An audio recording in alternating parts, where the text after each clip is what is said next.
Guru Sahib JIO, ਧੰਨ ਵਾਹਿ Guru Sahib JIO.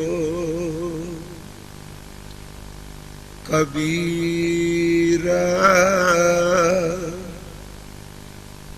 ਮਨ ਜਾਣੈ ਸਭ ਬਾਤ, ਜਾਣਤ ਹੀ ਔਗਣ ਕਰੈ, ਕਾਹੇ ਕੀ ਕੁਸ਼ਲਾਤ, ਹਾਥ ਦੀਪ ਕੂਏ ਪਰੈ। ਕਬੀਰ ਮਨ ਜਾਣੈ ਸਭ ਬਾਤ, ਜਾਣਤ ਹੀ ਔਗਣ ਕਰੈ, ਕਾਹੇ ਕੀ ਕੁਸ਼ਲਾਤ, ਹਾਥ ਦੀਪ ਕੂਏ ਪਰੈ। ਕਬੀਰ ਲਾਗੀ ਪ੍ਰੀਤ ਸੁਜਾਨ ਸਿਉ, ਬਰਜੈ ਲੋਕ ਅਜਾਨ, ਤਾਂ ਸਿਉ ਟੂਟੀ ਕਿਉ ਬਨੈ, ਜਾ ਕੇ ਜੀਅ ਪ੍ਰਾਨ। ਕਬੀਰ ਲਾਗੀ ਪ੍ਰੀਤ ਸੁਜਾਨ ਸਿਉ, ਬਰਜੈ ਲੋਗ ਅਜਾਨ, ਤਾਂ ਸਿਉ ਟੂਟੀ ਕਿਉ ਬਨੈ, ਜਾ ਕੇ ਜੀਅ ਪ੍ਰਾਨ। ਵਾਹਿਗੁਰੂ ਜੀ ਕਾ ਖਾਲਸਾ, ਵਾਹਿਗੁਰੂ ਜੀ ਕੀ ਫਤਿਹ। ਪਰਮ ਸਨਮਾਨਯੋਗ ਸਾਹਿਬ ਸ੍ਰੀ ਗੁਰੂ ਗ੍ਰੰਥ ਸਾਹਿਬ ਸੱਚੇ ਪਾਤਸ਼ਾਹ ਜੀ ਦੀ ਪਾਵਨ ਪਵਿੱਤਰ ਹਜ਼ੂਰੀ ਅੰਦਰ ਸ਼ੋਭਾਇਮਾਨ ਗੁਰੂ ਸਵਾਰੇ ਸਤ ਸੰਗੀ ਜਨੋ, ਆਪ ਜੀ ਨੇ ਅੰਮ੍ਰਿਤ ਬਚਨਾਂ ਦਾ ਕੀਰਤਨ ਹੁਣੇ ਹੀ ਸਰਵਣ ਕੀਤਾ ਹੈ। ਅੱਜ ਜੋ ਭਗਤ ਕਬੀਰ ਸਾਹਿਬ ਜੀ ਦੇ ਪਵਿੱਤਰ ਮੁਖਾਰਬਿੰਦ ਤੋਂ ਉਚਾਰਨ ਕੀਤੇ ਹੋਏ ਅੰਮ੍ਰਿਤ ਬਚਨਾਂ ਦੀ ਆਪਾਂ ਵਿਚਾਰ ਕਰਨੀ ਹੈ। ਇਹ ਪਵਿੱਤਰ ਸ਼ਲੋਕ ਗੁਰੂ ਗ੍ਰੰਥ ਸਾਹਿਬ ਜੀ ਦੇ ਅੰਕ 1376 ਪਰ ਸ਼ਲੋਕ ਨੰਬਰ 216 और 217 है। इन्हां दो श्लोकां दा संखेप जिहा भाव इह वे। पहले श्लोक विच कबीर साहब जी ने एक उदाहरण दे के उन्हां लोकां नूं सुचेत कीता है जिन्हां दे पास जानकारी तां है, जिन्हां कोल जीवन जीण दी सूचना तां है, पर वो सब कुछ जानने दे बावजूद भी उस अनुसार अपनी जिंदगी नूं अपने जीवन नूं ढालदे नहीं। ਤੇ ਉਹਨਾਂ ਬਾਰੇ ਕਬੀਰ ਸਾਹਿਬ ਨੇ ਪ੍ਰਮਾਣ ਦਿੱਤਾ ਹੈ ਕਿ ਮਨ ਸਭ ਕੁਝ ਜਾਣਦਾ ਵੀ ਪਿਆ ਵੀ ਇਹ ਕੰਮ ਕਰਨ ਦੇ ਨਾਲ ਮੇਰਾ ਨੁਕਸਾਨ ਹੋਵੇਗਾ, ਇਸ ਚੀਜ਼ ਦੀ ਵਰਤੋਂ ਨਾਲ ਮੇਰੀ ਜ਼ਿੰਦਗੀ ਤਬਾਹ ਹੋ ਸਕਦੀ ਹੈ। ਇੰਨਾ ਕੁਝ ਜਾਣਨ ਦੇ ਬਾਵਜੂਦ ਵੀ ਬੰਦਾ ਫਿਰ ਔਗਣ ਕਰਦਾ ਹੈ, ਫਿਰ ਗੁਨਾਹ ਕਰਦਾ ਹੈ। ਤੇ ਕਬੀਰ ਸਾਹਿਬ ਨੇ ਫਿਰ ਇੱਥੇ ਨਾਲ ਇੱਕ ਉਦਾਹਰਨ ਦੇ ਦਿੱਤੀ, ਕਹਿਣ ਲੱਗੇ ਜਿਹੜਾ ਬੰਦਾ ਜਾਣ ਕਰ ਹੋ ਕੇ ਵੀ ਔਗਣ ਕਰੇ, ਉਸ ਬੰਦੇ ਦੀ ਅਵਸਥਾ ਤਾਂ ਇਸ ਤਰ੍ਹਾਂ ਹੈ, ਉਸ ਦਾ ਜੀਵਨ ਤਾਂ ਇਸ ਪ੍ਰਕਾਰ ਹੈ ਕਿ ਜਿਵੇਂ ਮਾਨੋ ਇੱਕ ਆਦਮੀ ਆਪਣੇ ਖੱਤ ਵਿੱਚ ਦੀਵਾ ਜਗਾ ਕੇ ਹਨੇਰੇ ਵਿੱਚ ਤੁਰਨ ਲੱਗਾ ਹੈ ਤੇ ਦੀਵੇ ਨੇ ਉਹਨੂੰ ਚਾਨਣ ਦਿੱਤਾ ਹੈ, ਹਨੇਰੇ ਵਿੱਚ ਚੱਲਣ ਦਾ ਉਹਨੂੰ ਮਾਰਗ ਦੱਸਿਆ ਹੈ। ਤੇ ਕਬੀਰ ਸਾਹਿਬ ਕਹਿੰਦੇ ਨੇ ਜੇ ਹੱਥ ਵਿੱਚ ਦੀਵਾ ਪਕੜ ਕੇ, ਹੱਥ ਵਿੱਚ ਚਿਰਾਗ ਪਕੜ ਕੇ, ਹੱਥ ਵਿੱਚ ਚਾਨਣ ਲੈ ਕੇ ਵੀ ਬੰਦੇ ਨੇ ਖੂਹ ਵਿੱਚ ਛਾਲ ਮਾਰਨੀ ਹੈ ਤੇ ਫਿਰ ਇਹੋ ਜਿਹੇ ਬੰਦੇ ਨੇ ਦੀਵੇ ਨੂੰ ਹੱਥ ਵਿੱਚ ਪਕੜਿਆ ਕਿਉਂ? ਕਹਿਣ ਤੋਂ ਮੁਰਾਦ ਕਿ ਦੀਵੇ ਨੇ ਤਾਂ ਆਉਣ ਵਾਲੇ ਲੋਕਾਂ ਨੂੰ ਰਸਤਾ ਦਿਖਾਣਾ ਸੀ, ਬਦਕਿਸਮਤੀ ਆਪਣੇ ਹੱਥ ਵਿੱਚ ਪਕੜ ਕੇ ਖੂਹ ਵਿੱਚ ਛਾਲ ਮਾਰਨ ਲੱਗ ਪਿਆ ਹੈ। ਇਹਦਾ ਭਾਵ ਇਹ ਵੇ ਕਿ ਆਦਮੀ ਕੋਲ ਗਿਆਨ ਹੈ, ਪਰ ਗਿਆਨ ਹੋਣ ਤੋਂ ਬਾਅਦ ਵੀ ਇਹ ਔਗਣ ਕਰੀ ਜਾਏ ਤਾਂ ਇਦੋਂ ਵੱਡੀ ਬਦਕਿਸਮਤੀ ਕੀ ਹੋ ਸਕਦੀ। ਜੋ ਦੂਸਰਾ ਸ਼ਲੋਕ ਆਪ ਜੀ ਨੇ ਸਰਵਣ ਕੀਤਾ ਹੈ, ਇਸ ਵਿੱਚ ਭਗਤ ਕਬੀਰ ਸਾਹਿਬ ਨੇ ਇਹ ਆਪਣੇ ਅੰਦਰ ਦੀ ਅਵਸਥਾ ਨੂੰ ਬਿਆਨ ਕਰਦੇ ਹਨ ਕਿ ਜਦੋਂ ਪ੍ਰਭੂ ਪਰਮੇਸ਼ਵਰ ਦੇ ਚਰਨਾਂ ਵਿੱਚ ਪ੍ਰੀਤ ਬਣ ਗਈ ਤੇ ਅਣਜਾਣ ਲੋਕ ਜਿਹੜੇ ਇਸ ਪ੍ਰੀਤ ਤੋਂ, ਇਸ ਪਿਆਰ ਤੋਂ, ਇਹ ਅੰਦਰ ਦੀ ਖਿੱਚ ਤੋਂ ਜਾਣੂ ਨਹੀਂ, ਉਹ ਲੋਕ ਵਰਜਣ ਲੱਗ ਪੈਂਦੇ ਕਿ ਤੂੰ ਕਿਹੜੇ ਬੁਰੇ ਰਸਤੇ ਤੇ ਚੱਲ ਪਈ, ਕਿਹੜੇ ਤੂੰ ਪੁੱਠੇ ਕਰਮ ਕਰਨ ਲੱਗ ਪਏ, ਸਾਰਾ ਸਾਰਾ ਦਿਨ ਤੂੰ ਨੇਤਰਾਂ ਵਿੱਚ ਜਲ ਲੈ ਕੇ ਰੋਈ ਜਾਂਦਾ, ਤੈਨੂੰ ਆਪਣੇ ਘਰ ਦੇ ਕੰਮ ਧੰਦੇ ਦਾ ਪਤਾ ਨਹੀਂ। ਕਬੀਰ ਸਾਹਿਬ ਕਹਿੰਦੇ ਨੇ ਜਿਸ ਬੰਦੇ ਨੇ ਪ੍ਰੀਤ ਕੀਤੀ ਕੇਵਲ ਉਹ ਅੰਦਰੋਂ ਜਾਣਦਾ ਹੈ, ਦੂਸਰੇ ਬੰਦੇ ਨੂੰ ਕੀ ਸਾਰ ਅੰਦਰ ਦੀ ਪ੍ਰੀਤ ਦਾ। ਕਹਿਣ ਲੱਗੇ ਜਿਹੜੇ ਹਕੀਕਤ ਵਿੱਚ ਅੰਦਰੋਂ ਪ੍ਰੇਮੀ ਨੇ ਉਹਨਾਂ ਨੂੰ ਪਤਾ ਹੈ ਇਹ ਜਿੰਦ, ਇਹ ਪ੍ਰਾਣ, ਇਹ ਸਰੀਰ ਮੇਰੇ ਮਾਲਕ ਦਾ ਦਿੱਤਾ ਹੈ। ਉਹ ਅਗਿਆਨੀ ਬੰਦਿਆਂ ਦੇ ਰੋਕਣ ਦੇ ਬਾਵਜੂਦ ਵੀ ਕਦੀ ਪਰਮੇਸ਼ਵਰ ਦੇ ਚਰਨਾਂ ਤੋਂ ਆਪਣੀ ਪ੍ਰੀਤ ਨਹੀਂ ਤੋੜਦੇ। ਆਓ ਇਹਨਾਂ ਦੋ ਸ਼ਲੋਕਾਂ ਦੀ ਵਿਚਾਰ ਗੁਰੂ ਗ੍ਰੰਥ ਸਾਹਿਬ ਦੇ ਸ਼ਬਦ ਦੀ ਰੋਸ਼ਨੀ ਵਿੱਚ ਗੁਰੂ ਕਿਰਪਾ ਨਾਲ ਆਪਾਂ ਕਰਾਂਗੇ। ਆਪ ਸਮੂਹ ਸਾਧ ਸੰਗਤ ਰਹਿਮਤ ਕਰੋ, ਆਸੀਸ ਬਖਸ਼ੋ। ਕੋਈ ਵੀ ਰਚਨਾ ਮੇਰੇ ਪਿਆਰੇ ਦਾਤਾਰ ਜੀ ਦੇ ਨਾਮ ਤੋਂ ਵਾਂਝੀ ਰਹਿ ਰਹੇ, ਪਿਆਰ ਅਦਬ ਦੇ ਨਾਲ ਉਚਾਰਨ ਕਰੋ ਜੀ। ਸਤਨਾਮ ਸ਼੍ਰੀ ਵਾਹਿਗੁਰੂ ਜੀ।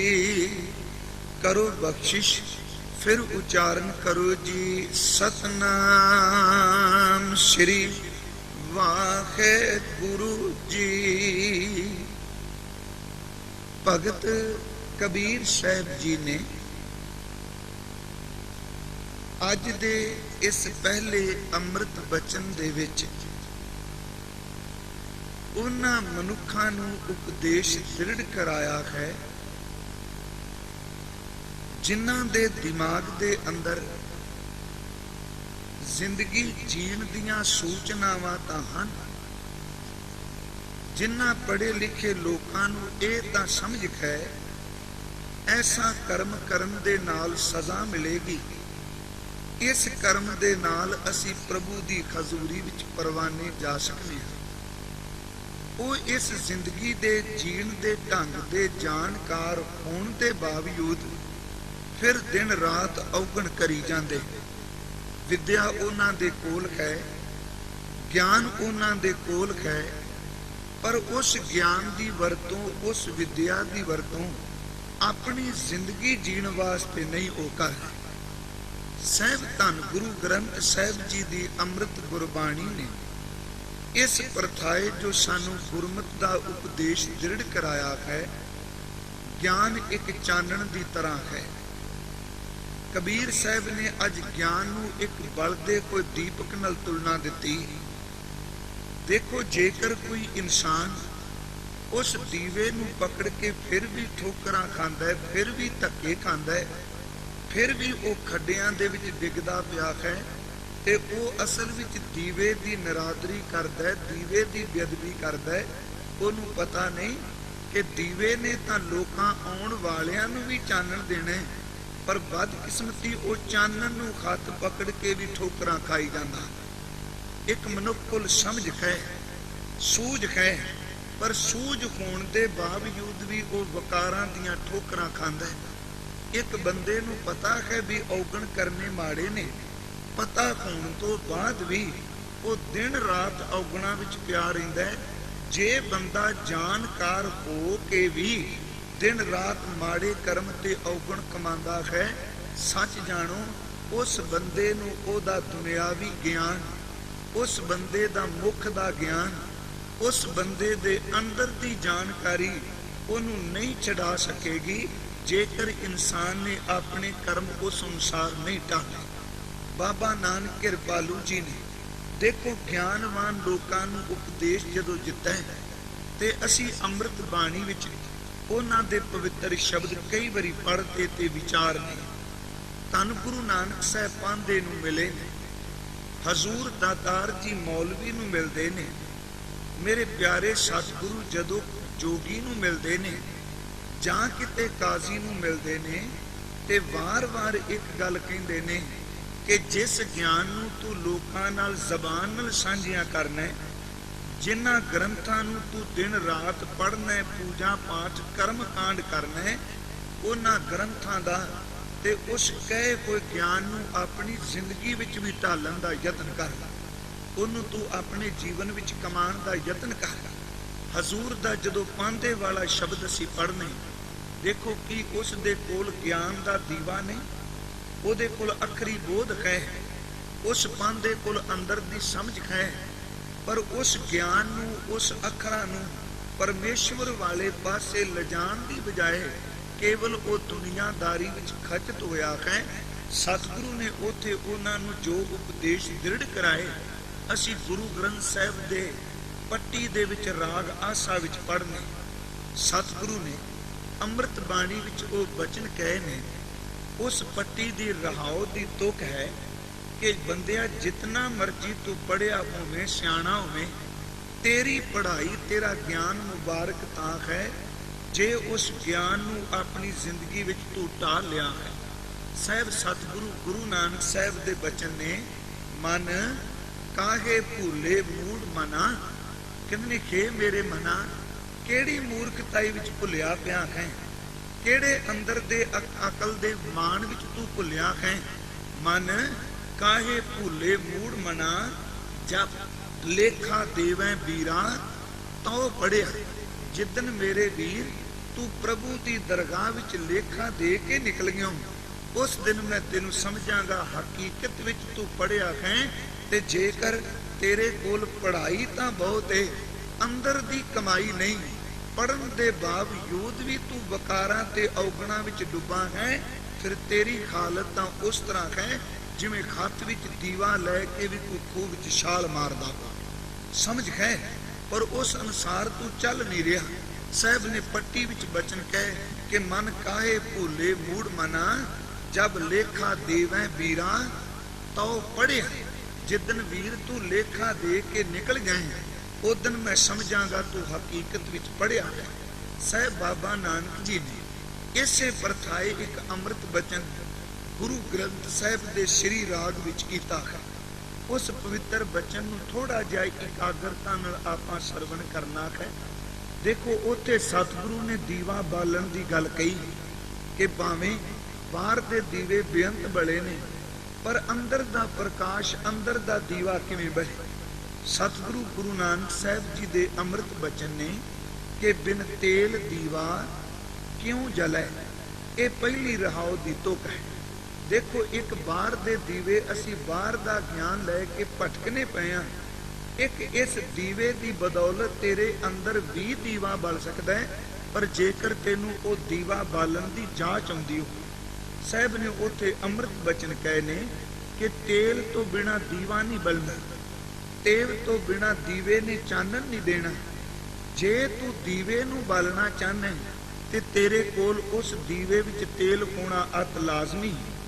ਹੁਣ ਉੱਥੇ ਜਗਿਆਸੂ ਪੁੱਛੇਗਾ ਮਹਾਰਾਜ ਕਿ ਉਦਾਹਰਨ ਤੁਸੀਂ ਦੀਵੇ ਦੀ ਦਿੱਤੀ ਹੈ, ਪਰ ਇਹ ਕਿਰਪਾ ਕਰਕੇ ਸਾਨੂੰ ਬਖਸ਼ਿਸ਼ ਕਰਕੇ ਸਮਝਾਓ ਉਹ ਦੀਵਾ ਕੈਸਾ ਹੈ, ਉਹ ਤੇਲ ਕੈਸਾ ਹੈ, ਤੇ ਉਸ ਦੀਵੇ ਦੀ ਬੱਤੀ ਨੂੰ ਆਪਾਂ ਅੱਗ ਕੈਸੀ ਲਾਣੀ ਹੈ।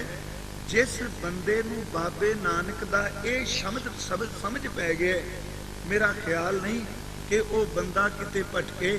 ਇਸ ਸ਼ਬਦ ਅਨੁਸਾਰ ਆਪਣੇ ਅੰਦਰ ਦੀਵਾ ਬਾਲ ਲੈ ਤੇ ਸੱਚ ਜਾਣੀ ਇਸ ਦੁਨੀਆ ਵਿੱਚ ਠੋਕਰਾਂ ਦੀ ਗੱਲ ਤਾਂ ਕੀ, ਤੈਨੂੰ ਪਰਮੇਸ਼ਵਰ ਦੇ ਘਰ ਵਿੱਚ ਵੀ ਠੋਕਰ ਕੋਈ ਨਹੀਂ ਪੈ। ਉਹ ਦੀਵਾ ਕਿਵੇਂ ਬਣੇ? ਹਜ਼ੂਰ ਨੇ ਅੰਮ੍ਰਿਤ ਬਾਣੀ ਵਿੱਚ ਕਿਹਾ ਕਿ ਬਿਨ ਤੇਲ ਦੀਵਾ ਕਿਉਂ ਜਲੇ, ਕਿ ਤੇਲ ਤੋਂ ਬਿਨਾ ਦੀਵੇ ਨਹੀਂ ਬਲਦੇ। ਹੁਣ ਇਸ ਤੋਂ ਅੱਗੇ ਜਿਹੜਾ ਸ਼ਬਦ ਦੀਆਂ ਅਗਲੀਆਂ ਤੁਕਾਂ ਨੇ ਉਹਦੇ ਵਿੱਚ ਗੁਰੂ ਨਾਨਕ ਸਾਹਿਬ ਨੇ ਅੰਦਰ ਦਾ ਦੀਵਾ ਬਾਲਣ ਦੀ ਜੁਗਤ ਦੱਸੀ ਕਿ ਉਹ ਦੀਵਾ ਕਿਵੇਂ ਬਲ ਸਕਦਾ ਹੈ। ਪਹਿਲਾ ਬਚਨ ਕਿਹਾ ਪੋਥੀ ਪੁਰਾਣ ਕਮਾਈਐ। ਮੇਰੀ ਬੇਨਤੀ ਧਿਆਨ ਨਾਲ ਸਰਵਣ ਕਰਨਾ ਕਿ ਪੋਥੀ ਪੁਰਾਣ ਕਮਾਈਐ। ਹੁਣ ਕੱਲਾ ਇੱਥੇ ਇਹ ਨਹੀਂ ਕਿਹਾ ਵੀ ਪੋਥੀਆਂ ਪੜੋ, ਕੁਰਾਨ ਪੜੋ, ਕੁਰਾਨ ਪੜੋ, ਗ੍ਰੰਥ ਪੜੋ। ਕਹਿਣ ਲੱਗੇ ਪੜਨਾ ਬੜੀ ਚੰਗੀ ਗੱਲ ਕਹੇ, ਜੇ ਪੜ ਕੇ ਕੇਵਲ ਤੂੰ ਵਿਚਰਨੇ ਜ਼ਿੰਦਗੀ ਨਹੀਂ ਕਮਾਂਦਾ, ਫਿਰ ਹੱਥ ਵਿੱਚ ਦੀਵਾ ਤਾਂ ਪਕੜਿਆ ਤੇ ਖੂਹ ਵਿੱਚ ਛਾਲ ਮਾਰਨਾ। ਜੋ ਕੁਝ ਤੂੰ ਪੋਥੀ ਪੁਰਾਣ ਗ੍ਰੰਥ ਪੜਨਾ ਉਹਨੂੰ ਆਪਣੀ ਜ਼ਿੰਦਗੀ ਵਿੱਚ ਕਮਾਉਣ ਦਾ ਯਤਨ ਕਰ। ਜੇ ਕਮਾ ਲਵੇਂ ਤੇ ਤੇਰੇ ਅੰਦਰ ਦੀਵਾ ਜ਼ਰੂਰ ਬਲੇਗਾ। ਪਹਿਲਾ ਬਚਨ ਕਿ ਪੋਥੀ ਪੁਰਾਣ ਕਮਾਈਐ। ਕਮਾਨ ਤੋਂ ਬਿਨਾ ਜੋ ਪੜਨਾ ਹੈ, ਕਮਾਨ ਤੋਂ ਬਿਨਾ ਜੋ ਕੇਵਲ ਗੱਲਬਾਤ ਕਰਨੀ ਹੈ, ਅੰਦਰ ਦੀ ਬਿਰਤੀ ਤਬਦੀਲ ਨਹੀਂ ਤੇ ਬਾਹਰੋਂ ਉੱਚੇ ਉੱਚੇ ਗਿਆਨ ਦਾ ਢੰਡੋਰਾ ਦੇਣਾ, ਐਸੇ ਗਿਆਨ ਨੂੰ ਮਾਲਕ ਦੇ ਘਰ ਵਿੱਚ, ਗੁਰੂ ਦੇ ਘਰ ਵਿੱਚ ਪ੍ਰਵਾਨ ਨਹੀਂ ਕੀਤਾ ਗਿਆ। ਦੇਖੋ ਇਸੇ ਤੁਕ ਨੂੰ ਅਸੀਂ ਸਾਹਮਣੇ ਰੱਖ ਕੇ ਸਾਹਿਬ ਗੁਰੂ ਗ੍ਰੰਥ ਸਾਹਿਬ ਦੀ ਬਾਣੀ ਵਿੱਚੋਂ ਅਰਥ ਕਰਨੇ ਨੇ। ਸੱਚ ਜਾਣੋ ਕਿ ਕਬੀਰ ਸਾਹਿਬ ਦੇ ਇਸ ਪਵਿੱਤਰ ਸ਼ਲੋਕ ਦੀ ਵਿਆਖਿਆ ਇਸ ਤੁਕ ਦੇ ਚਾਰ ਚੁਫੇਰੇ ਘੁੰਮੇਗੀ ਕਿ ਪੋਥੀ ਪੁਰਾਣ ਕਮਾਈਐ। ਕਿ ਤੂੰ ਕੋਈ ਗ੍ਰੰਥ ਪੜ੍ਹੇ, ਕੋਈ ਸ਼ਾਸਤਰ ਪੜ੍ਹੇ, ਕੋਈ ਤੂੰ ਧਾਰਮਿਕ ਪੁਸਤਕ ਪੜ੍ਹੇ ਤੇ ਉਹਦੇ ਪੜ੍ਹਨ ਦਾ ਭਾਵ ਇਹ ਵੇ ਕਿ ਤੂੰ ਉਸ ਦੀ ਕਮਾਈ ਕਰਨੀ ਸ਼ੁਰੂ ਕਰ ਦੇ। ਜੇ ਕੇਵਲ ਪੜ੍ਹਦਾ ਰਿਓ, ਕਮਾਈ ਨਾ ਕੀਤੀ, ਤੇ ਫਿਰ ਧੰਨ ਗੁਰੂ ਅਰਜਨ ਸਾਹਿਬ ਨੇ ਬਚਨ ਕਹੇ ਨੇ, ਕਹਿਣ ਲੱਗੇ ਪਾਠ ਪੜ੍ਹਿਓ ਅਰ ਵੇਦ ਵਿਚਾਰਿਓ। ਪਾਠ ਵੀ ਪੜ੍ਹੇ ਨੇ, ਵੇਦਾਂ ਦੀ ਵਿਚਾਰ ਵੀ ਕੀਤੀ ਹੈ, ਆਪਣੇ ਵੱਲੋਂ ਯਤਨ ਕੀਤਾ ਹੈ ਕਿ ਜੋਗੀਆਂ ਵਾਲੇ ਨਿਵਲੀ ਕਰਮ ਵੀ ਕੀਤੇ ਜਾਣ। ਪਾਠ ਪੜ੍ਹਿਓ ਅਰ ਵੇਦ ਵਿਚਾਰਿਓ, ਨਿਵਲ ਭੁਯੰਗਮ ਸਾਧੇ, ਪੰਚ ਜਨਾ ਸੋ ਸੰਗ ਨਾ ਛੁਟਕਿਓ, ਅਦਕ ਆਂਗ ਬੁੱਧ ਬਾਂਧੇ। ਜੇ ਇਹਨਾਂ ਪੜਨ ਦੇ ਬਾਵਜੂਦ ਵੀ ਤੇਰਾ ਅੰਦਰ ਪੰਜਾਂ ਵਕਾਰਾਂ ਨੇ ਖਹਿੜਾ ਨਹੀਂ ਛੱਡਿਆ, ਤੇ ਸਾਹਿਬ ਕਹਿੰਦੇ ਨੇ ਪੜ੍ਹਾਈ ਤਾਂ ਅੰਦਰ ਦੀ ਮੈਲ ਨੂੰ ਧੋਂਦੀ ਏ। ਜੇ ਪੜ੍ਹ ਕੇ ਵੀ ਖੰਕਾਰ ਦੀ ਪੰਡ ਚੁੱਕ ਲਈ ਤੇ ਸੱਜਣਾ ਫਿਰ ਇਸ ਕੀਤੀ ਕੋਈ ਪੜ੍ਹਾਈ ਦਾ ਲਾਭ ਕੀ ਹੋਇਆ। ਮੈਂ ਜਿਹੜੀ ਅਰਜ਼ ਕਰਨੀ ਹੈ ਸਿਰਫ ਇਸ ਤੁਕ ਤੇ ਕਿ ਪੋਥੀ ਪੁਰਾਣ ਕਮਾਈਐ। ਸਾਰੀ ਦੁਨੀਆ ਪੜ੍ਹਦੀ ਪਈ ਹੈ, ਹੱਥ ਵਿੱਚ ਦੀਵੇ ਪਕੜੇ ਨੇ, ਪਰ ਖੂਹ ਵਿੱਚ ਛਾਲਾਂ ਪੈ ਮਾਰਨੇ। ਕਿ ਕੇਵਲ ਧਾਰਮਿਕ ਬੰਦਾ ਨਹੀਂ, ਦੁਨੀਆਦਾਰ ਬੰਦਾ ਵੀ ਹੱਥ ਵਿੱਚ ਦੀਵੇ ਪਕੜ ਕੇ ਖੂਹ ਵਿੱਚ ਛਾਲ ਪਿਆ ਮਾਰਦਾ। ਆਦਮੀ ਨਸ਼ਾ ਪੀਣ ਲੱਗਦਾ, ਸ਼ਰਾਬ ਦੀ ਬੋਤਲ ਖਰੀਦਦਾ ਹੈ, ਪਰ ਸ਼ਰਾਬ ਬਣਾਉਣ ਵਾਲਿਆਂ ਨੇ ਉਸ ਬੰਦੇ ਨੂੰ ਸ਼ਰਾਬ ਦੇ ਉੱਤੇ, ਬੋਤਲ ਦੇ ਉੱਤੇ ਲਿਖ ਕੇ ਇੱਕ ਗੱਲ ਸਮਝਾ ਦਿੱਤੀ ਹੈ ਕਿ ਇਹ ਸ਼ਰਾਬ, ਇਹ ਦਾਰੂ, ਇਹ ਨਸ਼ਾ ਸਰੀਰ ਦੇ ਲਈ ਹਾਨੀਕਾਰਕ ਹੈ। ਤੇ ਸੋਚਣਾ ਬੰਦਿਆ, ਤੂੰ ਇੰਨੀ ਪੜ੍ਹਾਈ ਕਰਨ ਦੇ ਬਾਵਜੂਦ ਹਰ ਗੱਲ ਨੂੰ ਬੜੀ ਬਰੀਕੀ ਨਾਲ ਲੈਣਾ ਹੈ, ਤੇ ਜਦੋਂ ਤੂੰ ਬੋਤਲ ਖਰੀਦ ਕੇ ਆਪਣੇ ਘਰ ਲਿਆਉਣਾ, ਕੀ ਤੈਨੂੰ ਪਤਾ ਨਹੀਂ ਕਿ ਇਸ ਬੋਤਲ ਤੇ ਲਿਖਿਆ ਸ਼ਰਾਬ ਜ਼ਿੰਦਗੀ ਦੀ ਤਬਾਹੀ ਵੀ ਕਰ ਸਕਦੀ ਹੈ, ਸਰੀਰ ਲਈ ਪੀਣ ਲਈ ਹਾਨੀਕਾਰਕ ਹੈ। ਜੇ ਇਹਨੂੰ ਪੜਨ ਤੋਂ ਬਾਅਦ ਵੀ ਤੂੰ ਪੀ ਜਾਣਾ ਤੇ ਫਿਰ ਤੇਰੀ ਅਵਸਥਾ ਤਾਂ ਹੋਵੇ ਕਿ ਹੱਥ ਵਿੱਚ ਦੀਵਾ ਵੀ ਪਕੜਿਆ ਤੇ ਖੂਹ ਵਿੱਚ ਛਾਲ ਵੀ ਮਾਰਨ ਤੁਰਿਆ ਹੈ।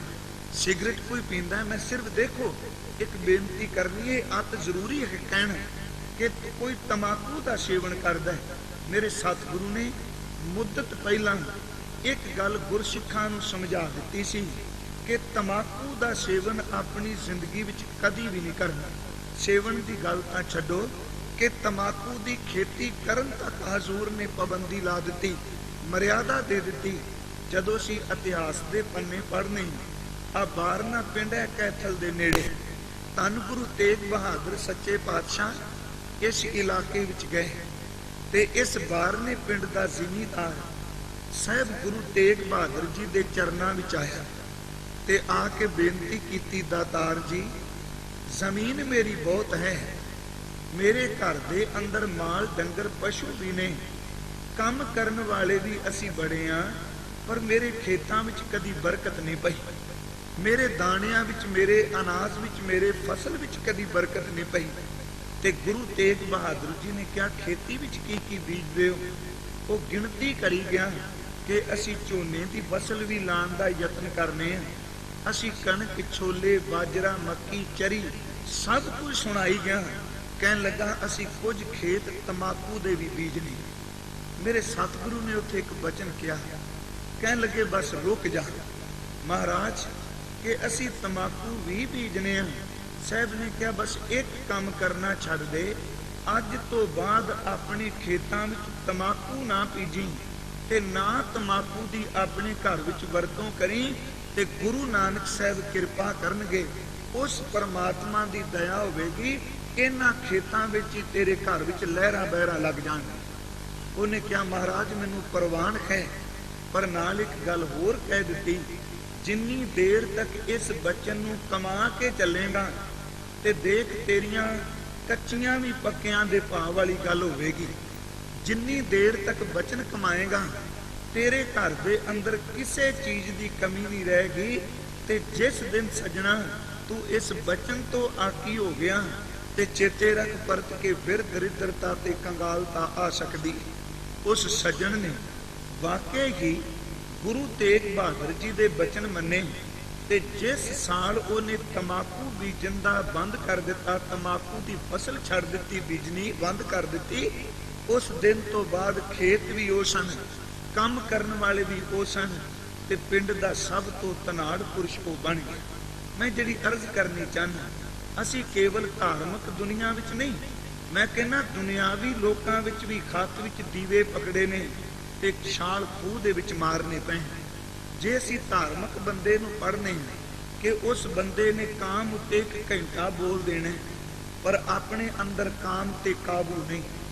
बंदे ने क्रोध उत्ते 2 घंटे लैक्चर दे देने, पर अपने अंदर दा क्रोध कदी शांत नहीं।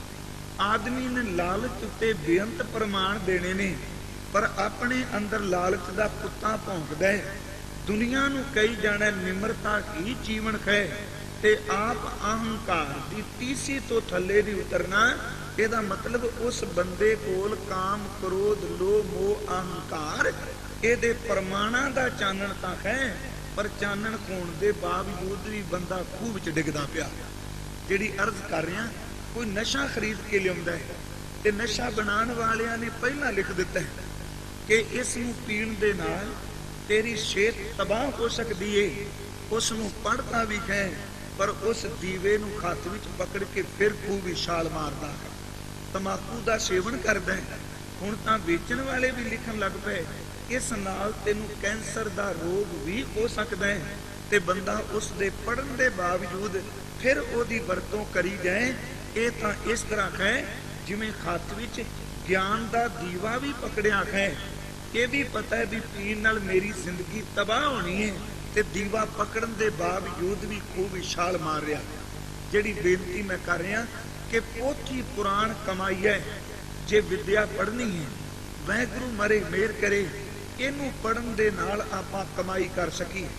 जे केवल पढ़ाई रहेगी अंदर कमाई ना होई, ते गुरु अर्जन साहब का एक बचन असीं पढ़न, मैं एक एक कदम सतगुरु दे प्रमाण ले के इस तुक दे असीं अर्थ करने ने। खात दीप कुएं भरे, हथ भी दीवा पकड़ के खूह विच तू डिगना पे। सतगुरु ने अमृत बाणी विच बचन कहे, कहंदे ने एक विद्वान पंडित है, अपनी जबान तो वो टीके सहित अर्थां समेत ग्रंथां दे विच जो ज्ञान बंद है उस ज्ञान दे अर्थ पिया करदा है। यूं कह लो कि शब्द दा आखरी अर्थ भी करदा है, ओदा विस्तार भी करदा है ते ओदे भाव अर्थ भी लोकां नूं दृढ़ करांदा है। इन्नी बरीकी नाल वो गल कर रहे हैं, पर कहने दुख इस चीज़ दा है कि वो 6 तरह के कर्म धार्मिक कर्म नहीं करता है। हथ उन्हें अपने माला भी पकड़ीए, आसन अपना हमेशा नाल रखता है कि जिस आसन बैठ के उन्हें पूजा सिमरन या भजन करना है, उस तो इलावा वो यत्न करता मैं अपने धर्म के कर्म पूरे निभावां। इन्ने कर्म करन तो बाद, इन्ने ग्रंथां की व्याख्या तो बाद, जे बंदे दे अंदर दा क्रोध, जे बंदे दे अंदर दियां बुराइयां नहीं मरियां ते गुरु के सिखो सच जानो हथ विच दीवा पकड़ के पट कर आखे उस बंदे नूं अजे राह नहीं लभे। हजूर ने बचन कहे ने दातार जी ने कि मुख ते पड़ता टीका सहित हाथ दीप कुएं पर साहब कहते ने मुख ते पड़ता टीका सहित हिरदय राम नहीं पूर्ण रहत। वेद पढ़े पर लोक दृढ़ावे, अपना कया आप ना कमावे। हाथ दीप कुएं परे, अपना कया आप ना कमावे। पंडित वेद विचार पंडित, मन का क्रोध निवार पंडित। आगे राख्यो साल ग्राम, मन कीनो दे दिश विश्राम। साहब कहते खट कर्मा और आसन धोती, 6 तरह के कर्म करने। धोतियां तेरे कोल 2 ने, भागत ग्रह पढ़े नित पोथी। माला फेरे मंगे विभूत, पाठ करके 6 तरह के कर्म करके आसन नूं ना रख के 2 धोतियां ना रख के जे तू एक कर्म करना पे पर अमीर दे घर जाके पोथी पढ़ना पे, अंदर तेरे लालच दा कुत्ता भौंकदा है ते सच जान फिर इस पढ़न दा कोई लाभ ना होया। भागत ग्रह पढ़े नित पोथी, माला फेरै मंगै विभूत। ये विद कोई ना तरियो मीत मेरे मित्रा, इस तरीके नाल कोई तरिया। साहब गुरु ग्रंथ साहब विच गुरु नानक साहब दी तोके जे दीवे तो कुछ लाहा लैना ते फिर सजना तू इन्हां ग्रंथां दी कमाई शुरू कर। कमाई तो मुराद केवल इहदा कीर्तन कथा दी भेटा नहीं, कमाई तो मुराद अपनी जिंदगी विच इहनूं ढालना शुरू कर दे। पोथी पुराण कमाईए ते कई वारी असीं कमाई तो बिना गल बड़ी उच्ची कर जाने हैं ते समा बनता है बंदा उच्ची गल करन वाला भी कई बारी नीच बिरती दे विच फस जाता है। गल बड़ी उच्ची करांगे, गल करांगे परमात्मा दे घर दी, गल करांगे सचखंड दी ते सच जानो ढोई बंदे नूं नरकां विच नहीं मिलदी, क्योंकि कर्म नरकां वाले भी नहीं, कर्म नरकां तो भी नखिद नहीं। ते गल आपां सचखंड दी करांगे। भाई साहब भाई गुरदास जी दी वो रचना अज पूरी ढुकदी पई है कि बंदा हथ विच दीवा लैके लोकां नूं चानण दिंदा है, पर बदकिस्मती आप पैरां नाल ठोकरां खाई जांदा। बिरती अत दी मलीन है ते गल्लां बड़ियां पवित्र ने, शब्द बड़े उच्चे ने ते जिंदगी बड़ी नीवी है। बंदे दा विचार बड़े उच्चे ने ते इहदा आचार अत दा नीवा है। आदमी दी लिखत बड़े कमाल दी है, पर इखलाक जो है वो बिल्कुल पताल विच गरकिया होया है। भाई साहब भाई गुरदास हुणां नूं किसी ने यह सवाल कीते सन कि फलाना विद्वान बंदा बहुत सियाणा बोलदा है, उस बंदे दा कीर्तन बड़ा सोहना है, उस बंदे दी कलम विच बड़ी ताकत है। ते भाई गुरदास कह रहे सन कि देखो बोलन नाल, गाउण नाल, लिखण दे नाल दुनिया केवल साडे बाजमुखी कर्मां नूं देखदी है ते जे किते उन्हां बंदियां दे अंदर वल झाती मार के लोग देखण ते हो सकदा हथ विच दीवा पकड़िया होवे ते छाल खूह विच मारदे हो। भाई साहब ने किसी फिर कह दिता कि जे बंदा गल उच्ची करदा है, सवाल ही नहीं पैदा हुंदा कि उहदा जीवन नीवा होवे। उच्ची गल करन वाले दा जीवन उच्चा होवेगा, उच्ची बात पाण वाले दी इखलाक जिंदगी उच्ची होवेगी। भाई साहब ने कहा कोई जरूरी नहीं। देखो साहब कृपालू दाता जी ने कई उदाहरण बाणी विच दित्तियां। बंदा गल उच्ची करता है इखलाक नीवा हुंदा है, पर चाहिदा ये वे कि खाना ते पहनना सादा होवे ते बंदे दा किरदार बहुत उच्चा हो। साहब गुरु अमरदास सच्चे पातशाह उन्हां दे दरबार विच भट्ट आए। मैं परत के फिर आउणा भाई गुरदास दे बचनां वल। भट्ट उन्हां दे दर ते आए ने ते भट्टां ने गुरु अमरदास जी नूं देख के एक तां इस गल नूं बाणी विच लिख दिता कि गुरु अमरदास जी दे जीवन विचों सानूं की मिलिआ ते इस तो पहलां जिहड़े असीं भटकदे रहे हां, सानूं रब दी गल करन वाले लोग बड़े मिले ने, पर रब दी गल नूं कमाण वाले घट मिले। कहण लगे गल करनी ते गल कमाण विच अंतर है। भट्टां ने बचन किया सी, कहण लगे रहो संत को टोल साध बो तेरे डिठे। अनेकां असीं संत देखे ने, अनेकां असीं साध देखे ने, अनेकां विद्वान पंडित देखे ने ਜਿਹੜੇ ਆਪਣੀ ਜ਼ਬਾਨ ਤੋਂ ਅੱਤ ਦਾ ਮਿੱਠਾ ਬੋਲਦੇ। ਰਹਿਓ ਸੰਤ ਹੋ ਟੋਲ ਸਾਧ ਬੋ ਤੇਰੇ ਡਿਠੇ, ਸੰਨਿਆਸੀ ਤਪਸੀ ਮੁਖੋਂ ਇਹ ਪੰਡਿਤ ਮਿੱਠੇ। ਬਰਸ ਏਕੋਂ ਫਿਰਿਓ ਕਿਨੈ ਨਾ ਪਰਚੋ ਲਾਇਓ, ਕਹਤੇ ਹੈ ਕਹਿਤੀ ਸੁਣੀ ਰਹਿਤ ਕੋ ਖੁਸ਼ੀ ਨਾ ਆਇਓ। ਹੁਣ ਕਹਿੰਦੇ ਨੇ ਤੇ ਬੜੇ ਸੋਹਣੇ ਲੱਗਦੇ ਨੇ, ਬਿਆਨ ਕਰਦੇ ਨੇ ਤੇ ਮਨ ਨੂੰ ਮੋਹ ਲੈਂਦੇ ਨੇ, ਸ਼ਬਦ ਬੋਲਦੇ ਨੇ ਤੇ ਬੰਦੇ ਦੇ ਅੰਦਰ ਨੂੰ ਧੂਣ ਦਾ ਯਤਨ ਕਰਦੇ ਨੇ। पर कहने दुख इस चीज का है कि मुखों मिठे जरूर ने, पर मिठे होने तो बाद भी अंदर का जीवन देखने जो जबान तो कहते हैं वो रहत विच एक किणका मात्र भी थी। साहब ने क्या मुखों ए पंडित मिठे, बरस एकों फिरो किना ना परचो लायो। कहते हैं कहती सुनी रहत को खुशी ना आयो, हर नाम छोड़ दूजे लगे, तिनके गुण हो क्या कहूँ, गुर दई मिलायो भिखिया, जिव तू राखें तिव रहूं। मैनू पूरे सच्चे गुरु के चरणा भी जोड़ दिता, जिवें तू मैनू रखेगा मैनू उस तरह प्रवान है। क्योंकि जे तुसी दुनिया नू चानण की गल करदे हो ते गुरु अमरदास तुहाडे अंदर चानण है। जे संसार नू संतोख की गल दसदे हो तुहाडे अंदर पूर्ण तौर ते संतोख है। जे दुनिया नू कहंदे हो कि देख के अनडिठ कर दे ते तुसी देख के अनडिठ करदे हो। जे संसार नूं कहंदे हो कि सब दे चरनां दी खाक बन जाण ते आप तुसी सब दे चरनां दी धूड़ बनदे हो। जे भगतां दी चाल निराली दसदे हो ते तुसी अपनी जिंदगी दी चाल नूं बाकी भगतां वाली बनाया है। साहब धन गुरु अमरदास दे दर्शन कीते, कहंदे ने अनेकां पंडित विद्वान मिले, उन्हां दे हत्थ विच दीवे सन पर पैर उन्हां दे खनेरे विच सन। ਜ਼ਬਾਨ ਉਹਨਾਂ ਦੀ ਤੇ ਗਿਆਨ ਸੀ ਤੇ ਅੰਦਰ ਅੱਤ ਦਾ ਹਨੇਰੇ ਵਿੱਚ ਡੁੱਬਾ ਪਿਆ ਸੀ। ਸਾਹਿਬ ਕਿਰਪਾਲੂ ਜੀ ਧੰਨ ਗੁਰੂ ਅਮਰਦਾਸ ਸੱਚੇ ਪਾਤਸ਼ਾਹ ਉਹਨਾਂ ਨੂੰ ਮਿਲ ਕੇ ਦੋ ਚੀਜ਼ਾਂ ਉਹਨਾਂ ਨੂੰ ਮਿਲੀਆਂ। ਇੱਕ ਤਾਂ ਜ਼ਬਾਨ ਦਾ ਮਿੱਠਾ ਗਿਆਨ ਵੀ ਮਿਲਿਆ ਤੇ ਦੂਸਰਾ ਉਹਨਾਂ ਨੂੰ ਅੰਦਰ ਦਾ ਜੀਵਨ ਵੀ ਪ੍ਰਤੀਤ ਹੋਇਆ। ਭਾਈ ਗੁਰਦਾਸ ਦੀ ਆਪਾਂ ਰਚਨਾ ਵੱਲ ਆਈਏ। ਅਸੀਂ ਕਹਿੰਦੇ ਹਾਂ ਕਿ ਆਦਮੀ ਦੇ ਖਿਆਲ ਬੜੇ ਉੱਚੇ ਨੇ, पर भाई साहब कहते हैं उच्चे ख्यालों का भाव ये नहीं कि इस आदमी का जीवन भी बहुत उच्चा है।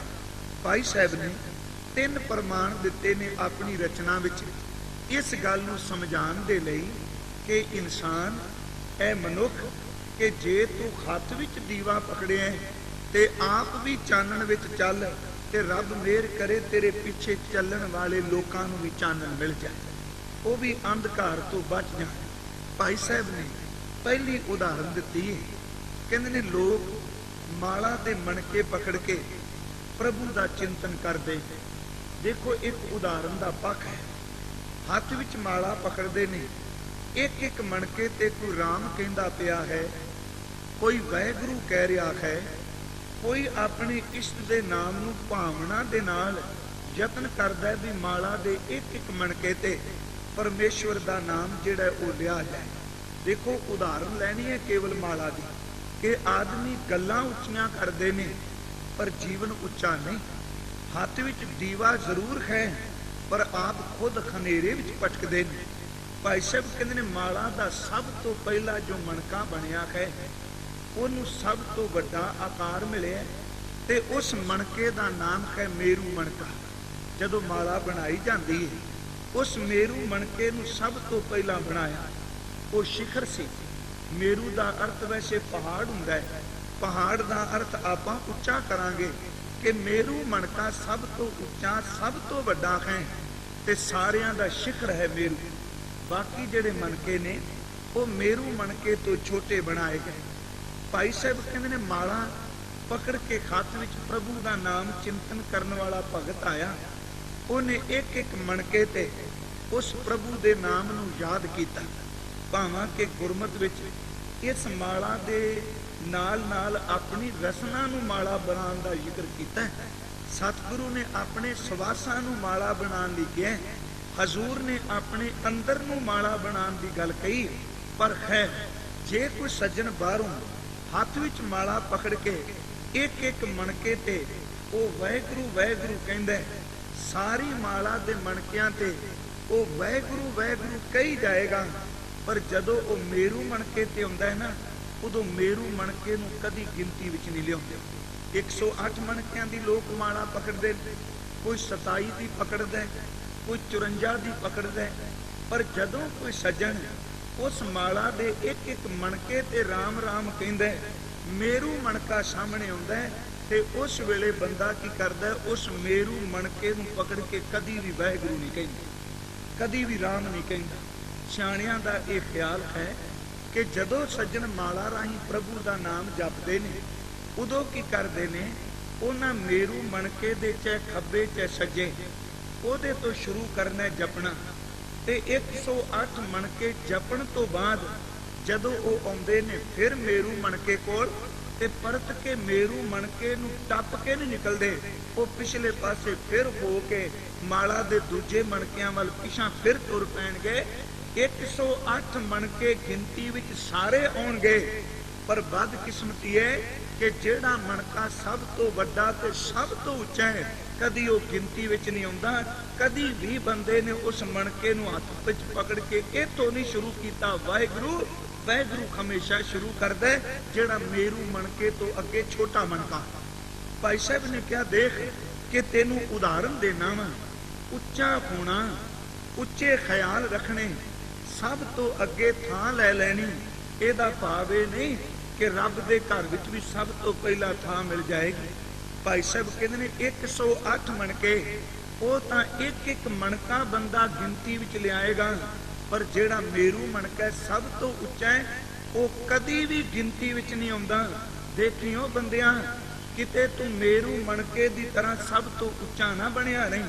ਤੇ ਇੱਥੇ ਦੇਖੋ, ਇਹ ਨਹੀਂ ਕਿ ਇਸ ਮਣਕੇ ਨੂੰ ਆਪਾਂ ਮਾਲਾ ਤੋਂ ਵਾਹ ਕਰਨੇ, ਹਾਲਾਂਕਿ ਮੇਰੂ ਮਣਕਾ ਵੀ ਉਹਨਾਂ ਦੇ ਵਿੱਚ ਬਿਲਕੁਲ ਦਰਮਿਆਨ, ਉਹਨਾਂ ਦੇ ਵਿਚਕਾਰ ਹੈ, ਜਿਨ੍ਹਾਂ ਮਣਕਿਆਂ ਤੇ ਪ੍ਰਭੂ ਦਾ ਨਾਮ ਚਿਤਵਿਆ ਜਾਣਾ, ਰਾਮ ਚਿਤਵਿਆ ਜਾਣਾ। ਪਰ ਬਦਕਿਸਮਤੀ ਕਿ ਇਹਨੇ 108 ਮਣਕਿਆਂ ਵਿੱਚ ਰਹਿਣ ਤੋਂ ਬਾਅਦ ਵੀ ਉਸ ਦੀ ਗਿਣਤੀ ਕੋਈ ਨਹੀਂ ਗਏ। ਸੱਚ ਜਾਣੋ, ਜੇ ਬੰਦਾ ਧਰਮ ਦੀ ਦੁਨੀਆ ਵਿੱਚ ਵਿਚਰਦਾ ਹੋਵੇ, ਰਹਿੰਦਾ ਵੀ ਧਰਮੀ ਬੰਦਿਆਂ ਦੇ ਇਕੱਠ ਵਿੱਚ ਹੋਵੇ, ਤੇ ਸਭ ਤੋਂ ਉੱਚੇ ਖਿਆਲ ਵੀ ਪੇਸ਼ ਕਰੇ, ਸਭ ਤੋਂ ਅੱਗੇ ਵੱਧ ਕੇ ਲੋਕ ਉਹਨੂੰ ਸਨਮਾਨ ਵੀ ਦੇਣ, ਪਿਆਰਿਆਂ ਦੇਖੀ ਇਹਦਾ ਮਤਲਬ ਇਹ ਨਹੀਂ ਤੇਰੇ ਖਿਆਲ, ਤੇਰੀ ਉੱਚਮਤਾ ਸਾਰੀਆਂ ਥਾਵਾਂ ਤੇ ਤੂੰ ਪ੍ਰਵਾਨ ਹੋ ਜਾਏ ਤੇ ਰੱਬ ਦੇ ਘਰ ਵੀ ਪ੍ਰਵਾਨ ਹੋ ਜਾਏਗਾ। ਜੇ ਤੇਰੇ ਅੰਦਰ ਦੀ ਖੌਮੇ ਨਹੀਂ ਮਰੀ, ਮੇਰੂ ਮਣਕਾ ਸਭ ਤੋਂ ਉੱਚਾ ਮੰਨਿਆ, ਪਰ ਗਿਣਤੀ ਵਿੱਚ ਕਦੀ ਨਹੀਂ ਆਉਣਾ। ਗਿਣਤੀ ਵਿੱਚ ਤਾਂ ਉਹ ਹੀ ਆਉਣਗੇ ਜਿਹੜੇ ਮੇਰੂ ਤੋਂ ਛੋਟੇ। ਮੇਰੂ ਮਣਕਾ ਉੱਚਾ ਹੈ ਪਰ ਗਿਣਤੀ ਵਿੱਚ ਨਹੀਂ। ਕਈ ਵਾਰੀ ਉੱਚੇ ਖਿਆਲ ਰੱਖਣ ਵਾਲੇ ਜ਼ਿੰਦਗੀ ਨੀਵੀਂ ਹੋਵੇ ਤੇ ਗੁਰਮੁਖੋ ਉਹ ਗਿਣਤੀ ਵਿੱਚ ਨਹੀਂ ਆਉਂਦੇ। ਭਾਈ ਸਾਹਿਬ ਨੇ ਦੂਸਰਾ ਪ੍ਰਮਾਣ ਦਿੱਤਾ ਹੈ, ਕਹਿੰਦੇ ਨੇ ਬਾਕੀ ਰੁੱਖ ਅਸੀਂ ਦੇਖਨੇ ਕਿ ਸਿੰਬਲ ਦੇ ਰੁੱਖ ਤੋਂ ਕਾਫੀ ਰੁੱਖ ਐਸੇ ਨੇ ਜਿਹੜੇ ਛੋਟੇ। ਆ ਬਾਵਣ ਜਿਹੜਾ ਚੰਦਨ ਹੈ, ਇਹਨੂੰ 52 ਉਂਗਲਾਂ ਤੱਕ ਮੰਨਿਆ ਜਾਂਦਾ, ਪਰ ਹੁਣ ਇਸ ਚੰਦਨ ਦੀ ਮਹਿਕ ਦੇਖੋ ਕਿੰਨੀ। ਇਸ ਚੰਦਨ ਦੀ ਸੁਗੰਧੀ ਅਰਿੰਦ ਦੇ ਰੁੱਖ ਨੂੰ ਵੀ ਆਪਣੀ ਮਹਿਕ ਨਾਲ ਭਰਪੂਰ ਕਰਦੀ। ਸਿੰਬਲ ਦੇ ਰੁੱਖ ਦੇ ਸਾਹਮਣੇ ਅਮਰੂਦ ਦੇ ਪੇਡੇ ਨੂੰ ਦੇਖੋ, ਇਹਦਾ ਕਿੰਨਾ ਕੁ ਆਕਾਰ ਹੈ। ਇੱਕ ਛੋਟੇ ਜਿਹੇ ਆਪਾਂ ਅੰਬ ਦੇ ਰੁੱਖ ਨੂੰ ਦੇਖੀਏ, ਉਹਦਾ ਸਿੰਬਲ ਦੇ ਰੁੱਖ ਦੇ ਸਾਹਮਣੇ ਕੀ ਆਕਾਰ ਹੈ। ਸੰਤਰੇ, ਬਦਾਮ ਤੇ ਦਾਖਾਂ ਦੇ ਰੁੱਖਾਂ ਨੂੰ ਕੋਈ ਸਿੰਬਲ ਨਾਲ ਤੱਕੇ, ਉਹਨਾਂ ਦਾ ਆਕਾਰ ਉਤਨਾ ਉੱਚਾ ਨਹੀਂ, ਉਹਨਾਂ ਦਾ ਤਣਾ ਉਤਨਾ ਮੋਟਾ ਨਹੀਂ। ਜਿਤਨਾ ਮੋਟਾ ਉੱਚਾ ਤਣਾ ਰੱਬ ਨੇ ਸਿਮਲ ਦਾ ਪੈਦਾ ਕੀਤਾ ਹੈ, ਇਹਨਾਂ ਸ਼ਾਇਦ ਦੂਸਰੇ ਰੁੱਖਾਂ ਦਾ ਨਹੀਂ। ਪਰ ਜੇ ਸਿਮਲ ਇਹ ਹੀ ਮਾਣ ਕਰੀ ਜਾਏ ਕਿ ਮੈਂ ਬਾਗ ਵਿੱਚ ਸਭ ਤੋਂ ਉੱਚਾ ਹਾਂ, ਮੇਰੇ ਤੋਂ ਉੱਪਰ ਕੋਈ ਨਹੀਂ। ਭਾਈ ਸਾਹਿਬ ਕਹਿੰਦੇ ਬਾਵਨ ਚੰਦਨ ਪੂਜਾ ਵਿੱਚ ਲਿਆ ਜਾਏਗਾ। ਦੇਖ ਫਲ ਜਿਹੜੇ ਨੇ ਉਹਨੂੰ ਮੰਦਰ ਵਿੱਚ ਲੋਕ ਲੈ ਕੇ ਜਾਣਗੇ, ਫਲਾਂ ਨੂੰ ਆਪਣੇ ਘਰ ਵਿੱਚ ਅਦਬ ਨਾਲ ਸਾਂਭ ਕੇ ਰੱਖਣਗੇ। ਸਿਮਲ ਰੁੱਖ ਭਾਵੇਂ ਤੂੰ ਬਾਗ ਵਿੱਚ ਸਭ ਤੋਂ ਉੱਚਾ ਹੈ, ਪਰ ਜਿੱਦਣ ਪ੍ਰਵਾਨ ਚੜਨ ਦੀ ਗੱਲ ਆਵੇਗੀ, ਤੇਰੇ ਤੋਂ ਕਈ ਗੁਣਾ ਛੋਟੇ ਰੁੱਖ ਤਾਂ ਪ੍ਰਵਾਨ ਹੋ ਜਾਣਗੇ, ਤੂੰ ਕਿਸੇ ਗਿਣਤੀ ਵਿੱਚ ਨਹੀਂ ਆਉਣਾ। ਇਸ ਉੱਚੇਪਨ ਦਾ ਮਾਣ ਨਾ ਕਰ। ਭਾਈ ਸਾਹਿਬ ਕਹਿੰਦੇ ਨੇ ਕਿ ਜੇ ਕੋਈ ਸਿਮਲ ਰੁੱਖ ਦੀ ਤਰ੍ਹਾਂ ਅੱਤ ਦੇ ਉੱਚੇ ਵਿਚਾਰ ਵੀ ਰੱਖਦਾ ਹੋਵੇ, ਮੈਂ ਬੇਨਤੀ ਜਿਹੜੀ ਕਰ ਰਿਹਾ ਕਿ ਖਾਤ ਦੀਪ ਕੂਵੇਂ ਪਰੇ, ਕਿ ਬੰਦੇ ਕੋਲ ਸਮਝ ਹੈ, ਆਪਣੇ ਕੋਲ ਅਕਲ ਹੈ, ਪਰ ਉਸ ਅਕਲ ਦੀ ਵਰਤੋਂ ਨਾ ਕਰੇ। ਇਹ ਮਾਣ ਕਰੀ ਜਾਏ ਕਿ ਮੈਂ ਬੜਾ ਸਿਆਣਾ ਹਾਂ, ਮੇਰੇ ਕੋਲ ਸਮਝ ਬੜੀ। ਮਾਲਾ ਦਾ ਮੇਰੂ ਮਣਕਾ ਉੱਚਾ ਜ਼ਰੂਰ ਹੈ, ਪਰ ਗਿਣਤੀ ਵਿੱਚ ਕਦੀ ਨਹੀਂ ਆਉਂਦਾ। ਸਿਮਲ ਦਾ ਰੁੱਖ ਉੱਚਾ ਜ਼ਰੂਰ ਹੈ, ਪਰ ਜਿਹੜਾ ਇਹਦੇ ਨੇੜੇ ਆ ਜਾਏ, ਉਹਨੂੰ ਕੇਵਲ ਤਾਂ ਕੇਵਲ ਨਿਰਾਸ਼ਤਾ ਪੱਲੇ ਪੈਂਦੀ ਏ। ਉਹਦੇ ਫਲ, ਉਹਦੇ ਫੁੱਲ, ਉਹਦੇ ਪੱਤੇ ਕਿਸੇ ਵੀ ਕੰਮ ਨਹੀਂ। ਦੇਖ ਸਿਮਲ ਦੀ ਰੁੱਖ ਦੀ ਤਰ੍ਹਾਂ ਉੱਚਾ ਨਾ ਬਣਿਆ ਰਹੀ, ਕਈ ਵਾਰੀ ਉੱਚੇ ਨੀਵਿਆਂ ਦੇ ਸਾਹਮਣੇ ਗਿਣਤੀ ਵਿੱਚ ਨਹੀਂ ਆਉਂਦਾ।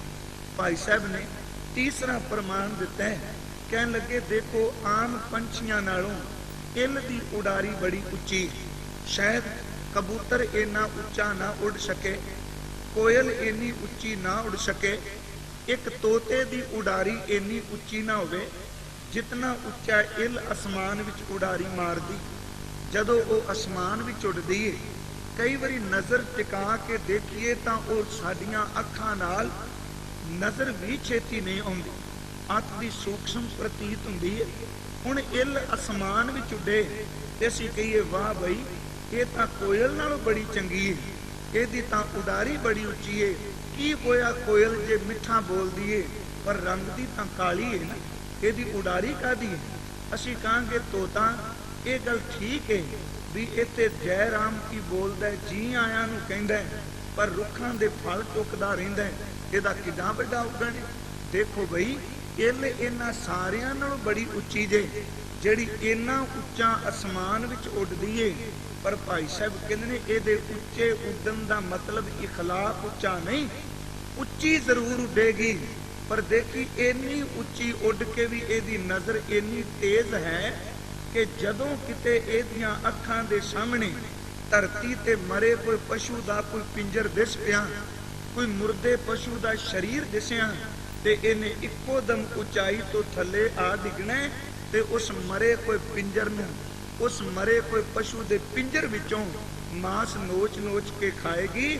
ਸਜਣਾ ਇੱਲ ਉੱਡਦੀ ਬੜੀ ਉੱਚੀ ਏ, ਪਰ ਸੱਚ ਜਾਣੀ ਨਜ਼ਰ ਉੱਚੀ ਨਹੀਂ, ਨਜ਼ਰ ਇਹਦੀ ਹਮੇਸ਼ਾ ਪਿੰਜਰ ਉੱਤੇ ਟਿਕੀ ਰਹਿੰਦੀ। ਬੇਨਤੀ ਮੈਂ ਕਰ ਰਿਹਾ, ਹੱਥ ਵਿੱਚ ਦੀਵਾ ਪਕੜ ਕੇ ਚੱਲਣਾ, ਇਹਦਾ ਮਤਲਬ ਇਹ ਨਹੀਂ ਕਿ ਦੀਵੇ ਵਾਲਾ ਕਦੀ ਠੋਕਰ ਨਹੀਂ ਖਾਏਗਾ। ਮੈਂ ਬੇਨਤੀ ਕੀਤੀ ਤਿੰਨ ਪ੍ਰਮਾਣ ਨੇ। ਭਾਈ ਸਾਹਿਬ ਕਹਿੰਦੇ ਨੇ ਸਾਰੇ ਮਣ ਕੇ ਗਿਣਤੀ ਵਿੱਚ ਆਉਣਗੇ, ਪਰ ਮੇਰੂ ਜੇ ਚੋਖਾ ਮਾਣ ਕਰਨਾ ਤੂੰ ਗਿਣਤੀ ਵਿੱਚ ਵੀ ਨਹੀਂ ਆਉਣਾ। ਸਾਰੇ ਰੁੱਖ ਪੂਜਣ ਯੋਗ ਨੇ, ਉਹਨਾਂ ਦੀ ਲੋਕ ਸਤਕਾਰ ਅਦਬ ਕਰਨਗੇ, ਪਰ ਸਿਮਲ ਦੇ ਰੁੱਖ ਤੇਰੀ ਉਚਾਈ ਕਰਕੇ ਤੇਰੀ ਗਿਣਤੀ ਉਹਨਾਂ ਵਿੱਚ ਨਹੀਂ ਆਉਣੀ ਜਿਹੜੇ ਫਲਾਂ ਤੇ ਫੁੱਲਾਂ ਨਾਲ ਭਰਪੂਰ ਨੇ। ਕੋਇਲ ਭਾਵੇਂ ਰੰਗ ਦੀ ਕਾਲੀ ਏ, ਉਹਦੀ ਜ਼ਬਾਨ ਦੀ ਮਿਠਾਸ ਨੂੰ ਲੋਕ ਸਲਾਹਣਗੇ, ਪਰ ਇਹ ਇੱਲ ਤੂੰ ਜਿਤਨਾ ਮਰਜ਼ੀ ਉੱਡ ਲੈ, ਤੇਰੇ ਉੱਡਣ ਦੇ ਬਾਵਜੂਦ ਤੇਰੀ ਕਦੀ ਵੀ ਉਸਤਤ ਨਹੀਂ। ਹਕੀਕਤ ਵਿੱਚ ਤੂੰ ਉੱਚਾ ਉੱਡ ਕੇ ਵੀ ਕੇਵਲ ਨੀਵੇਂ ਮਰੇ ਕੋਈ ਪਸ਼ੂਆਂ ਤੇ ਟਿਕਣੀ। ਜਿਹੜੀ ਅਰਜ਼ ਕਰ ਰਿਹਾ, ਦੇਖੋ ਗਿਆਨ ਦੀ ਗੱਲ ਉੱਚੀ ਕਰਨੀ, ਧਿਆਨ ਦੀ ਗੱਲ ਉੱਚੀ ਕਰਨੀ, ਸਿਮਰਨ ਦੀ ਗੱਲ ਉੱਚੀ ਕਰਨੀ, ਇਖਲਾਕ ਦੇ ਲੈਕਚਰ ਦੇਣੇ, ਇਹ ਗੱਲ ਵੱਖਰੀ ਹੈ, ਪਰ ਆਪਣੇ ਅੰਦਰ ਦੀ ਬਿਰਤੀ ਕਿੱਥੇ ਟਿਕੀ। ਭਾਈ ਸਾਹਿਬ ਨੇ ਬਚਨ ਕੀਤੇ ਨੇ ਕਿ ਜੈਸੇ ਮਾਲਾ ਮੇਰ ਪੋਇਤ ਸਭ ਉੱਪਰ ਕਹਿ, ਕਿ ਜਿਵੇਂ ਮਾਲਾ ਵਿੱਚੋਂ ਮੇਰੂ ਮਣਕਾ ਸਭ ਤੋਂ ਉੱਪਰ ਪਰੋਇਆ ਜਾਂਦਾ ਹੈ। ਸਿਮਰਨ ਸੰਖਿਆ ਮੈਂ ਨਾ ਆਵਤ ਵਡਾਈ ਕਹਿ, ਉਹ ਸਿਮਰਨ ਕਰਦਿਆਂ ਕਦੀ ਵੀ ਗਿਣਤੀ ਵਿੱਚ ਨਹੀਂ ਆਉਂਦਾ। ਕਾਸ ਲਈ ਕਹਿਣ ਲੱਗੇ ਇਸ ਨੂੰ ਵੱਡੇ ਹੋਣ ਦਾ ਮਾਣ ਹੈ ਕਿ ਦੂਜਿਆਂ ਮਣਕਿਆਂ ਤੋਂ ਮੈਂ ਉੱਚਾ। ਜੈਸੇ ਮਾਲਾ ਮੇਰ ਪੋਇਤ ਸਭ ਉੱਪਰ ਕਹਿ, ਸਿਮਰਨ ਸੰਖਿਆ ਮੈਂ ਨਾ ਆਵਤ ਵਡਾਈ ਕਹਿ, कहन लगे जैसे बिरखन बिखै पेखिए सिंबल ऊंचो, नेफल भयो सो अत अधकाई कह। जैसे पंछियन में उड़त आकाश चारी, जैसे पंछियन में चील उड़त आकाश चारी, खेरै मृत पिंजरन ਉੱਚੀ ਮੱਤ ਪਾਏ ਕਹਿ। ਹੁਣ ਦੀਵਾ ਪਕੜ ਕੇ ਖੂਹ ਵਿੱਚ ਡਿੱਗਣ ਵਾਲੀ ਗੱਲ ਕੀ ਹੈ?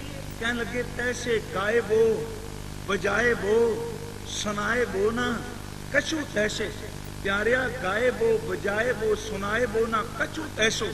ਹੁਣ ਜੇ ਤੂੰ ਉੱਚੀ ਗਾ ਲੈ, ਉੱਚੀ ਤੂੰ ਸਾਜ਼ ਵਜਾ ਲੈ, ਉੱਚੀ ਉੱਚੀ ਤੂੰ ਬੋਲ ਲੈ, ਤੇ ਇਹਦਾ ਮਤਲਬ ਇਹ ਨਹੀਂ ਕਿ ਵਾਕਈ ਤੂੰ ਪ੍ਰਭੂ ਦੀ ਹਜ਼ੂਰੀ ਵਿੱਚ ਕਬੂਲ ਹੋ ਗਿਆ ਹੈ। कहन लगे गाए बो बजाए बो सुनाए बो ना कछु तैसे, गुर उपदेश बिन त्रिग चतुराई कह। जे गाना सुनाना ते बोलने ये तेरे खात विच दीवा है। जे गुरु उपदेश गा के बजा के सुना के कमांदा नहीं, ये तेनू खूह विच डिगेगा, क्योंकि तेरे दीवे दे चानन विच अनेकां लोग तां सही मार्ग ते चल पैणगे, पर बदकिस्मती तू चानन खात विच पकड़ के भी खूह विच डिगे। ਸਾਹਿਬ ਕਿਰਪਾਲੂ ਜੀ ਨੇ ਮਿਹਰ ਕੀਤੀ ਕਿ ਜੇ ਬੰਦਿਆਂ ਤੂੰ ਪੋਥੀ ਪੁਰਾਣ ਕਮਾਈਏ, ਫਿਰ ਮੈਂ ਉਸੇ ਤੁਕ ਤੇ ਆ ਰਿਹਾ। ਜੇ ਖੱਤ ਵਿੱਚ ਤੂੰ ਦੀਵਾ ਪਕੜਿਆ ਤੇ ਇਸ ਦੀਵੇ ਨਾਲ ਤੂੰ ਅੰਦਰ ਦਾ ਦੀਵਾ ਬਾਲਣਾ ਚਾਹਨੇ, ਤੇ ਫਿਰ ਜਿਹੜੀਆਂ ਪੋਥੀਆਂ ਪੜ੍ਹਨੇ, ਜਿਹੜੇ ਪੁਰਾਣ ਪੜ੍ਹਨੇ, ਜਿਹੜੇ ਗ੍ਰੰਥ ਪੜ੍ਹਨੇ, ਇਹਨੂੰ ਜ਼ਿੰਦਗੀ ਵਿੱਚ ਕਮਾਉਣ ਦਾ ਯਤਨ ਕਰ। ਪੋਥੀ ਪੁਰਾਣ ਕਮਾਈਏ ਤੇ ਕਿਵੇਂ ਕਮਾਈਏ? ਸਾਹਿਬ ਬਾਬਾ ਕਬੀਰ ਜੀ ਨੇ ਇੱਕ ਬਚਨ ਕਿਹਾ, देखो उन्हां दा शब्द मैं सारा ही साझा कर देना। कहन लगे क्या पढ़िए क्या गुनीए, हाथ दीप कुएं पर है, पढ़ना भी है, चंगी तरह विचार भी करने।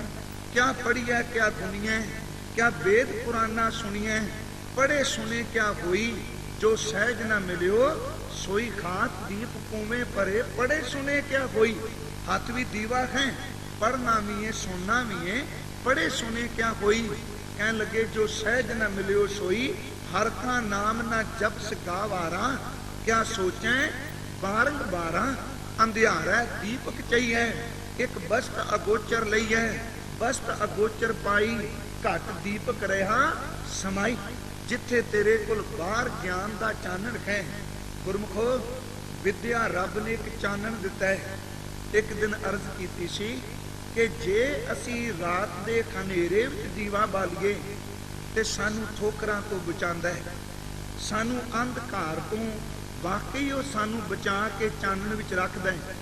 दीवा चानन दिंदा है, पर जे किते दीवे दी कोई दुरवरतों कर जाए ते उसे दीवे दी लाट नाल घर वड्डा सड़ के सवा भी हो सकदा। दीवा बिल्कुल छोटा है, किन्ना कुछ दा आकार है, पर निक्का दीवा सारे घर नूं चानन दिंदा है। ते जे किते कोई भैड़ी विचार वाले दीवे नूं पकड़ लैण ते सच जाणो वो दीवा घर नूं तबाह कर दिंदा है। पढ़ाई लिखाई बोलना ये सारे चंगे काम ने दीवे दी तरह ने। ऐ पढ़े लिखे विद्वान तू दीवे बना के लोकां नूं चानन देना सी।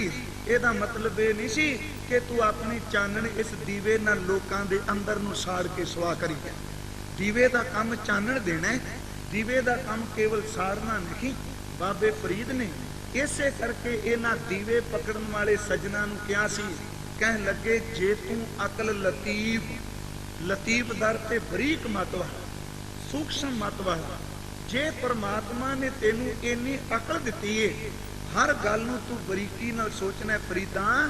जे तू अकल लतीफ काले लिख ना लेख, जे हथ तेरे विच दीवा है, हथ तेरे विच कलम है, रब ने तेनू बोलन की ताकत दिती है, ते दुनिया नूं जोड़न दा यतन कर, इस दीवे नाल दुनिया नूं साड़न दा यतन ना कर। अखर तां ओही नहीं। कहन लगे जे तू अकल लतीफ काले लिख ना लेख, आप निड़े गिरवान में सिर नीवा कर दे। हजूर कृपालू के बचन ने कहन लगे प्यारिया कि जे तू कमाई करें फिर वाकई दीवा बलेगा। साहब कहते खर का नाम न जपस गवारा, क्या सोचें बारंग बारा, अंधियारा दीपक चाहिए, एक बस्त अगोचर लईए, बस्त अगोचर पाई, घट दीपक रहा समाई। कहन लगे कह कबीर अब जानिया, वाहिगुरू कहो कबीर अब जानिया, जब जानिया तो मन मानिया। सच जानो मन दा मनना ही अंदर दीवा बलना है, पर मन दा मनना विकारां नाल नहीं, मन दा मनना किते परमेश्वर वाले पासे हो जाए। पर जे मन नहीं मानदा, केवल बाजमुखी ज्ञान है ते सतगुरु दे अमृत बचन ने। देखो बाणी ये नहीं कि केवल उन्हां सज्जणां नूं एक फिरके की गल करदी। सोचना कि जे पुराण पढ़न वाले पंडित नूं कह दिता है कि तू पढ़ना, पढ़ के नाल कमा भी। बाबा फरीद साहब 5 वक्त के नमाजी ने, आप सब नूं पता है, ते नेम दे इन्ने पाबंद ने कि अपने नेम दी एक दिन दी एक वेले दी नमाज दी कोताही भी उन्हां दे अंदर नूं टिकन नहीं देंदे। नेम दे इन्ने पाबंद ने कि जे किते एक घड़ी दे नेम विच फर्क पैंदा है ते नाल शब्द ओ कहंदे ने अज ना सुती कंत सिंह। ये असल विच नेम कि जे अज मैं प्यारे रब जी तेरी सेज नूं नहीं माणिया, अज ना सुती कंत स्यों अंग मुड़े मुड़ जाए, जाए पुछो दुहागनी तुम क्यों रहन विखाए। देखो जिन्हां दा नेम नहीं निभदा उन्हां नूं पुछो, उन्हां ने नाल अपने वल्लों हैन वो शक्करगंज। देखो शक्करगंज का अर्थ असीं कीता सी कि जिन्हां दी जबान विच शक्कर तो वध मिठास है, जिन्हां दी रसना ते मानो रब दी मेहर वरदी पई है। हुण जेड़े इन्ने मिठ बोलड़े ने शक्करगंज ने, जदों किते कोई बंदा अपनी जिंदगी दे इखलाक तो डिगदा है, कोई बंदा अपने नेम नूं भंग करदा है, ते उत्थे शक्करगंज महापुरुष उसे रसना नाल कहंदे ने कि जिस बंदे दे सिर ने रब दे सिजदे विच झुकना नहीं, कहंदे ने इहदे सिर नूं इहदे धड़ तों वढ के अलहदा कर दिओ ते घट्टो घट जिथे कोई सब्जी भाजी बनाने वाले कुन्ने तपाई बैठा है, इहदे सिर दे उत्थे उस बालण विच बाल दिओ, इहदे पिंजर नूं उत्थे फूक दिओ जिस बंदे ने अपनी जिंदगी दा नेम नहीं निभाया। मैं कहना शक्करगंज महापुरुष ਜਿਹੜਾ ਮਿੱਠ ਬੋਲਣਾ ਸੱਜਣ ਨੇ, ਪਰ ਜਦੋਂ ਕਿਤੇ ਉਹ ਇਖਲਾਕ ਦੀ ਨੇਮ ਦੀ ਗੱਲ ਕਰਦੇ ਨੇ ਤੇ ਉਹ ਬਚਨ ਕਰਦੇ ਨੇ ਫਰੀਦਾ ਬੇਨਿਵਾਜ਼ਾਂ ਕੁੱਤਿਆਂ। ਮੈਂ ਤਾਂ ਅਰਜ਼ ਕਰ ਰਿਹਾ, ਮਤਾਂ ਕੁਝ ਸਮਝੇ ਕਿ ਇੱਕ ਫਿਰਕੇ ਨਾਲ ਸੰਬੰਧਿਤ ਬੇਨਿਵਾਜ਼ਾਂ ਕੁੱਤਿਆਂ ਇਹ ਨਾ ਭਲੀ ਰੀਤ ਕਭੀ ਚੱਲ ਨਾ ਆਇਓ ਪੰਜੇ ਵਕਤ ਮਸੀਤ। ਉਹਨਾਂ ਨੇ ਬਚਨ ਕੀਤੇ ਨਾਲ ਕਹਿਣ ਲੱਗੇ ਉੱਠ ਫਰੀਦਾ ਉਜੂ ਸਾਂਝ ਸੁਬਾ ਨਿਵਾਜ ਗੁਜ਼ਾਰ, जो सिर साई ना निवै सो सिर कापू तार। हुण कापू तार उन सिर नूं अपने इस शरीर तो वखरिया कर दे, धड़ तो वखरिया कर दे, सो सिर कापू तार। नाल बचन क्या जो सिर साई ना निवै सो सिर कीजै काए, ते हजूर फरमाउण लगे कुन्ने हेठ जलाइए बालण संदे थाए। ओनू कुन्ने दे थले बालण दी थां ते फूक दे जिस शरीर ने जिस तन ने नाम नेम नहीं निभाया। अर्ज कर रहा वां ਉਹ ਮਹਾਂਪੁਰਸ਼ ਜਿਹੜੇ ਸ਼ੱਕਰ ਨਾਲੋਂ ਵੱਧ ਮਿੱਠੇ ਨੇ, ਜਿਨ੍ਹਾਂ ਦੇ ਅੰਦਰ ਮਿਠਾਸ ਹੀ ਮਿਠਾਸ ਹੈ। ਤੇ ਜੇ ਕਿਤੇ ਉਹਨਾਂ ਦੇ ਸਾਹਮਣੇ ਬਾਹਰੋਂ ਦੀਵੇ ਪਕੜੇ ਹੋਏ ਨੇ, ਅੰਦਰ ਹਨੇਰੇ ਵਿੱਚ ਡੁੱਬੇ ਨੇ, ਬਾਹਰੋਂ ਗਿਆਨੀ ਨੇ, ਅੰਦਰੋਂ ਅੱਤ ਦੇ ਅਗਿਆਨੀ ਨੇ, ਬਾਹਰੋਂ ਅੱਤ ਦੇ ਸੰਤ ਨੇ, ਅੰਦਰੋਂ ਅੱਤ ਦੇ ਅਸੰਤ ਨੇ, ਬਾਹਰੋਂ ਵੇਖਣ ਨੂੰ ਉਹ ਸੂਝਵਾਨ ਨੇ, ਅੰਦਰੋਂ ਬੁੱਝੇ ਹੋਏ ਨੇ। ਤੇ ਉਹਨਾਂ ਬਾਰੇ ਬਾਬਾ ਜੀ ਨੇ ਕਿਹਾ ਸੁਚੇਤ ਰਿਓ ਕਿ ਕੰਨ ਮੁਸੱਲਾ ਹਾਥ ਦੀਪ ਕੁਵੇਂ ਪਰੇ। ਬੇਨਤੀ ਵੱਲ ਤਵੱਜੋ ਦਿਓ। ਕਹਿਣ ਲੱਗੇ ਕੰਨ ਮੁਸੱਲਾ, ਮੋਢੇ ਦੇ ਉੱਤੇ ਮੁਸੱਲਾ ਰੱਖੇ। ਤੇ ਮੁਸੱਲਾ ਦਾ ਅਰਥ ਆਪ ਸਮਝਦੇ ਹੋ ਕਿ ਜਿਹਦੇ ਉੱਤੇ ਬੈਠ ਕੇ ਨਮਾਜ਼ ਅਦਾ ਕੀਤੀ ਜਾਂਦੀ। ਕੰਨ ਮੁਸੱਲਾ ਸੂਪ ਗਲ, ਗਲ ਦੇ ਵਿੱਚ ਸੂਫੀਆਂ ਵਾਲਾ ਚੋਲਾ ਵੀ ਹੈ। ਦਿਲ ਕਾਤੀ ਗੁੜਵਾਤ ਪਰ ਜ਼ਬਾਨ ਉਹ ਗੁੜ ਵਰਗੀ ਮਿੱਠੀ ਏ, ਪਰ ਹੱਥ ਵਿੱਚ ਦੀਵਾ ਹੈ ਨਾ, ਗੁੜ ਵਰਗੀ ਮਿੱਠੀ ਏ ਤੇ ਅੰਦਰ ਕੈਂਚੀ ਦੀ ਤਰ੍ਹਾਂ ਤੇਜ਼ ਚੱਲਦਾ ਹੈ। ਸਾਹਿਬ ਕਹਿੰਦੇ ਨੇ ਇਹ ਬੰਦੇ ਤਾਂ ਉਸ ਤਰ੍ਹਾਂ ਨੇ ਕਿ ਜਿਵੇਂ ਕਬੀਰ ਜੀ ਕਹਿੰਦੇ ਨੇ ਹੱਥ ਵਿੱਚ ਦੀਵੇ ਪਕੜੇ ਨੇ ਤੇ ਅੰਦਰੋਂ ਹਨੇਰੇ ਵਿੱਚ ਡੁੱਬੇ ਹੋਏ। ਸਾਹਿਬ ਨੇ ਕਿਹਾ ਕੰਨ ਮੁਸੱਲਾ ਸੂਪ ਗਲ, ਦਿਲ ਕਾਤੀ ਗੁੜਵਾਤ, ਬਾਹਰ ਦਿਸੈ ਚਾਨਣਾ, ਦਿਲ ਅੰਧਿਆਰੀ ਰਾਤ। ਬਾਹਰ ਚਾਨਣ ਹੈ, ਅੰਦਰ ਕੇਵਲ ਖਨੇਰਾ ਹੈ। ਬੇਨਤੀ ਮੇਰੀ ਵੱਲ ਤਵੱਜੋ ਦਿਓ। ਸਾਹਿਬ ਕਹਿੰਦੇ ਨੇ ਉਸ ਗਿਆਨ ਨੂੰ ਤੂੰ ਆਪਣੀ ਜ਼ਿੰਦਗੀ ਵਿੱਚ ਕਮਾ। ਤੇ ਜੇ ਕਮਾਂਦਾ ਨਹੀਂ, ਦੀਵੇ ਦਾ ਚਾਨਣ ਦਾ ਰੌਲਾ ਪਾਣਾ, ਅੰਦਰ ਖਨੇਰੇ ਵਿੱਚ ਤੇ ਇਹ ਤੂੰ ਦੀਵੇ ਦੀ ਬੇਅਦਬੀ ਪਿਆ ਕਰਨਾ। ਸਾਹਿਬ ਗੁਰੂ ਕਲਗੀਧਰ ਸੱਚੇ ਪਾਤਸ਼ਾਹ ਉਹਨਾਂ ਦੇ ਜੀਵਨ ਦੀ ਇੱਕ ਸਾਖੀ ਇਸ ਪ੍ਰਮਾਣ ਇਸ ਸ਼ਬਦ ਨਾਲ ਅੱਜ ਜ਼ਰੂਰ ਢੁਕਦੀ ਪਈ। ਹਜ਼ੂਰ ਦਾਤਾ ਜੀ ਆਨੰਦਪੁਰ ਸਾਹਿਬ ਦੀ ਧਰਤੀ ਤੇ ਬਿਰਾਜਮਾਨ ਸਨ। ਕਿਸੇ ਸੱਜਣ ਨੇ ਵਿਆਖਿਆ ਬੜੇ ਕਮਾਲ ਦੀ ਕੀਤੀ, ਬੜਾ ਸੋਹਣਾ ਉਹ ਬੋਲਿਆ, ਉਹਨੇ ਕੀਰਤਨ ਕੀਤਾ, ਬਾਚ ਕੀਤਾ, ਬਹੁਤ ਸੋਹਣਾ। ਤੇ ਦੂਸਰੇ ਦਿਨ ਸੰਗਤ ਇਕੱਠੀ ਹੋਈ ਤੇ ਕਹਿਣ ਲੱਗੇ, ਮਹਾਰਾਜ ਅੱਜ ਫਲਾਣਾ ਸੱਜਣ ਜਿਹੜਾ ਬੋਲਿਆ ਹੈ ਇੰਨਾ ਮਿੱਠਾ ਇੰਨਾ ਪਿਆਰਾ, ਪੁੱਛੋ ਕੁਛ, ਆਨੰਦ ਆ ਗਿਆ। ਕਈ ਧਰਮਾਂ ਦੀ ਉਹਨੂੰ ਵਾਕਫੀਅਤ ਸੀ, ਕਈ ਕੁਛ ਉਹ ਜਾਣਦਾ ਸੀ। ਤੇ ਸਾਹਿਬ ਸੁਣੀ ਗਏ ਤੇ ਸੁਣ ਤੋਂ ਬਾਅਦ ਇੱਕੋ ਜਵਾਬ ਦਿੱਤਾ, ਕਹਿਣ ਲੱਗੇ ਕਹੀ ਵੀ ਇਹਦੇ ਘਰ ਹੀ ਪਈ, ਧਿਆਨ ਦਿਆ, ਹਾਥ ਦੀਪ ਕੁਵੇਂ ਪਰੇ। ਕਹਿਣ ਲੱਗੇ ਕਈ ਵੀ ਇਹਦੇ ਘਰ ਪਈ ਹੈ। ਕਈ ਦਰ ਤਾਂ ਆਪਾਂ ਸਮਝਨੇ ਕਸੀ, ਜਿਹਦੇ ਨਾਲ ਆਪਾਂ ਜ਼ਮੀਨ ਪੱਟਨੇ ਆ, ਮਿੱਟੀ ਪੱਟਨੇ। ਸਿੱਖ ਕਹਿਣ ਲੱਗ ਪਏ ਵੀ ਇਹ ਗੱਲ ਕੀ ਹੈ? ਅਸੀਂ ਕੀਰਤਨ ਦੀ, ਕਥਾ ਦੀ, ਬਾਣੀ ਦੀ, ਨੇਮ ਦੀ ਗੱਲ ਕਰਨੇ ਆ ਤੇ ਮਹਾਰਾਜ ਕਰਸਾਣੀ ਵਾਲੇ ਸੰਤ ਦੀ ਗੱਲ ਕਰੀ ਜਾਂਦੇ ਨੇ ਬਈ ਕਈ ਵੀ ਇਹਦੇ ਘਰ ਹੈ। ਉਹਨਾਂ ਫਿਰ ਕਿਹਾ ਸ਼ਾਇਦ ਮਹਾਰਾਜ ਜੀ ਸਮਝੇ ਹੋਰ ਨੇ। ਫਿਰ ਕਹਿਣ ਲੱਗੇ ਮਹਾਰਾਜ ਅਸੀਂ ਬੇਨਤੀ ਕਰਨੇ ਆ ਕਿ ਦੀਵਾਨ ਦਾ, ਕੀਰਤਨ ਦਾ, ਪਾਠ ਦਾ ਬੜਾ ਆਨੰਦ ਆਇਆ। ਸਤਿਗੁਰੂ ਫਿਰ ਹੱਸ ਕੇ ਕਹਿਣ ਲੱਗੇ ਮੈਂ ਉੱਤਰ ਦੇ ਰਿਹਾ, ਕਈ ਵੀ ਇਹਦੇ ਘਰ ਹੀ ਏ। ਕਹਿਣ ਲੱਗੇ ਕਈ ਵੀ ਇਹਦੇ ਘਰ ਏ, ਇਹ ਸਾਜ ਲੈ ਕੇ ਆਇਆ, ਇਹਨਾਂ ਇਹਦੇ ਕੋਲ ਗਿਆਨ ਹੈ ਤੇ ਤੁਸੀਂ ਕਹਿੰਦੇ ਪਏ ਹੋ ਕਈ ਵੀ ਇਹਦੇ ਘਰ ਏ। ਉੱਥੇ ਸਿੱਖ ਕਹਿਣ ਲੱਗੇ ਮਹਾਰਾਜ ਤੇਰੀ ਇਸ ਬੁਝਾਰਤ ਨੂੰ, ਤੇਰੀ ਇਸ ਰਮਜ਼ ਨੂੰ ਅਸੀਂ ਸਮਝ ਨਹੀਂ ਸਕੇ। ਦਾਤਾ ਜੀ ਨੇ ਉੱਥੇ ਫਿਰ ਪ੍ਰਮਾਣ ਦਿੱਤਾ। ਕਹਿਣ ਲੱਗੇ ਕੋਈ ਸੀ ਜ਼ਿਮੀਦਾਰ, ਰਾਤ ਨੂੰ ਉਹਨੇ ਪਾਣੀ ਲਾਇਆ ਸੀ। ਪਾਣੀ ਜਿੱਥੇ ਜਿਸ ਖੇਤ ਵਿੱਚ ਲਾਇਆ ਉਹਦੇ ਨੱਕੇ ਦੇ ਉੱਤੇ ਆਪਣੀ ਕਹੀ ਰੱਖ ਕੇ ਆ ਗਿਆ ਵੀ ਚਲੋ ਹੁਣ ਘਰ ਕੀ ਲਿਜਾਣੀ ਹੈ, ਸਵੇਰੇ ਫਿਰ ਨੱਕੇ ਮੋੜਨੇ ਨੇ, ਖੇਤ ਨੂੰ ਦੂਸਰੇ ਨੂੰ ਪਾਣੀ ਲਾਣਾ ਤੇ ਇੱਥੇ ਪਈ ਰਹੇਗੀ ਤੇ ਇਸੇ ਕਈ ਨਾਲ ਨੱਕੇ ਮੋੜ ਲਾਂਗਾ। ਰਾਤ ਉਹ ਆਪਣੇ ਨੱਕੇ ਤੇ ਪਾਣੀ ਜਿੱਥੋਂ ਵਗਦਾ ਸੀ ਉੱਥੇ ਕਈ ਰੱਖ ਕੇ ਘਰ ਚਲਾ ਗਿਆ। ਸਵੇਰੇ ਦਿਨ ਚੜਿਆ, ਨੱਕੇ ਮੋੜਨ ਵਾਸਤੇ ਆਇਆ, ਉੱਥੇ ਕਈ ਹੈ ਨਹੀਂ ਸੀ। ਬੜਾ ਪਰੇਸ਼ਾਨ ਹੋ ਗਿਆ, ਪਿੰਡ ਛੋਟਾ ਜਿਹਾ ਸੀ ਵੀ ਇਹ ਕਈ ਚੁੱਕ ਕੇ ਕਿਹੜਾ ਲੈ ਗਿਆ। ਅੱਧੀ ਰਾਤ ਵੇਲੇ ਮੈਂ ਰੱਖ ਕੇ ਗਿਆ। ਕਹਿੰਦੇ ਨੇ ਉਹਨੇ ਆਉਂਦਿਆਂ ਸਾਰ ਪਿੰਡ ਦਾ ਜਿਹੜਾ ਸਰਪੰਚ ਸੀ ਨਾ, ਜਿਹੜਾ ਪਿੰਡ ਦਾ ਆਗੂ ਸੀ, ਉਹਨੂੰ ਕਿਆ ਕਹਿਣ ਲੱਗਾ ਮਹਾਰਾਜ ਹਨੇਰ ਕਰਦੀ ਕਿ ਦੇਖੋ ਇਸ ਪਿੰਡ ਵਿੱਚ ਵੀ ਚੋਰ ਪੈਦਾ ਹੋ ਗਏ ਨੇ। ਅੱਜ ਤੀਕਰਾ ਬਾਹਰ ਕਦੀ ਅਨਾਜ ਦੇ ਢੇਰ ਨੂੰ, ਬਾਹਰ ਕਿਸੇ ਵੀ ਸਮਾਨ ਨੂੰ ਹੱਥ ਨਹੀਂ ਕਿਸੇ ਨੇ ਲਾਇਆ। ਅੱਜ ਰਾਤ ਮੇਰੀ ਪਾਣੀ ਵਾਲੇ ਨੱਕੇ ਤੋਂ ਕਈ ਚੁੱਕ ਕੇ ਲੈ ਗਏ। ਉਸ ਪਿੰਡ ਦੇ ਆਗੂ ਨੂੰ ਸੁਣ ਕੇ ਬੜਾ ਖੇਦ ਹੋਇਆ ਵੀ ਕਿਹੜਾ ਮਲੀਨ ਬਿਰਤੀ ਵਾਲਾ ਆ ਗਿਆ ਜਿਹਨੇ ਅੱਜ ਕਈ ਚੁੱਕੀ ਏ, ਕੱਲ ਨੂੰ ਹੋ ਸਕਦਾ ਵੱਡੀ ਚੋਰੀ ਵੀ ਕੋਈ ਕਰੇ। ਤੇ ਇੱਕ ਅਰਜ਼ ਮੈਂ ਕਰਾਂ, ਅਸੀਂ ਮਨ ਨੂੰ ਬੜੀ ਖੁੱਲ੍ਹ ਦੇਨੇ ਜਦੋਂ ਕਿਤੇ ਮਾੜੀ ਜੀ ਗਲਤੀ ਕਰਦਾ ਨਾ, ਦੇਖੋ ਮਾਫ ਕਰਨਾ ਬੜੀ ਚੰਗੀ ਗੱਲ ਹੈ। ਮੈਂ ਇੱਕ ਬੇਨਤੀ ਕਰਾਂਗਾ, ਅਸੀਂ ਲੋਕ ਦੂਜੇ ਨੂੰ ਕਦੀ ਨਹੀਂ ਮਾਫ ਕਰਦੇ, ਬਿਲਕੁਲ ਕਰਨ ਨੂੰ ਤਿਆਰ ਹਾਂ।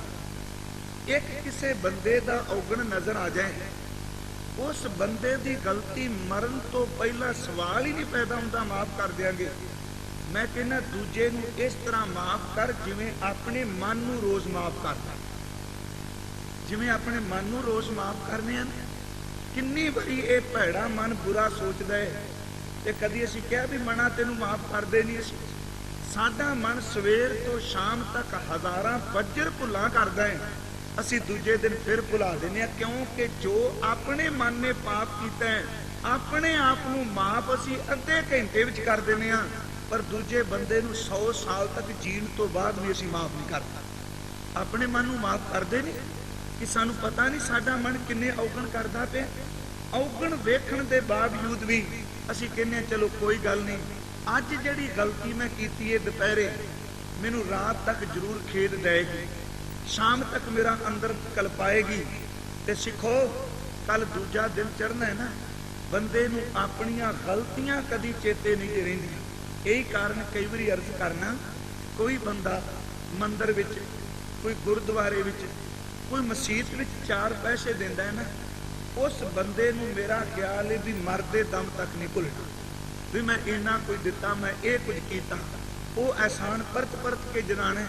ਤੇ ਜੇ ਨੂੰ ਕੋਈ ਬੰਦਾ ਪੁੱਛੇ ਵੀ ਆਪਣਾ ਅੰਦਰ ਵਾਲਾ ਖਾਤਾ ਖੋਲ, ਜਿਹੜਾ ਤੇਰੇ ਪੁੱਤਰਾਂ ਨੂੰ ਪਤਾ ਨਹੀਂ, ਜਿਹੜੇ ਤੇਰੀ ਘਰ ਵਾਲੀ ਨੂੰ ਪਤਾ ਨਹੀਂ, ਜਿਹੜਾ ਤੇਰੇ ਰਿਸ਼ਤੇਦਾਰਾਂ ਨੂੰ ਪਤਾ ਨਹੀਂ, ਜਿਹੜੇ ਲੱਖਾਂ ਰੁਪਏ ਤੂੰ ਕੇਵਲ ਇਸ ਤਨ ਦੀ ਐਸ਼ ਵਿੱਚ ਬਰਬਾਦ ਕਰ ਦਿੱਤੇ ਨੇ, ਉਹਦਾ ਭੇਤ ਤਾਂ ਕਦੀ ਕਿਸੇ ਨੂੰ ਦਿੱਤਾ ਨਹੀਂ। ਤੇ 4 ਟਕੇ ਬਾਬੇ ਨੂੰ ਦੇ ਦਿੱਤੇ, ਕਿਤੇ ਰੱਬ ਦੇ ਨਾਂ ਤੇ ਮੰਦਰ ਦੇ ਦਿੱਤੇ, ਸਾਰੇ ਸ਼ਹਿਰ ਨੂੰ ਤੂੰ ਟਿਕਣ ਨਹੀਂ ਦੇਣਾ। ਸਤਿਗੁਰੂ ਕਹਿੰਦੇ ਨੇ ਦੇਖੋ, ਬੰਦਾ ਆਪਣੇ ਆਪ ਨੂੰ ਰੋਜ਼ ਮਾਫ ਕਰੇਗਾ, ਦੂਜੇ ਨੂੰ ਮਾਫ ਕਰਨ ਲਈ ਤਿਆਰ। ਆਪਣੇ ਇਹਨੂੰ ਚੰਗਾ ਇੱਕ ਕੰਮ ਕੀਤਾ ਉਹ ਕਦੀ ਨਹੀਂ ਭੁੱਲਣਾ, ਕਿਉਂਕਿ ਉਹ ਖੌਮੇ ਦਾ ਰੂਪ ਧਾਰਨ ਕਰ ਗਿਆ।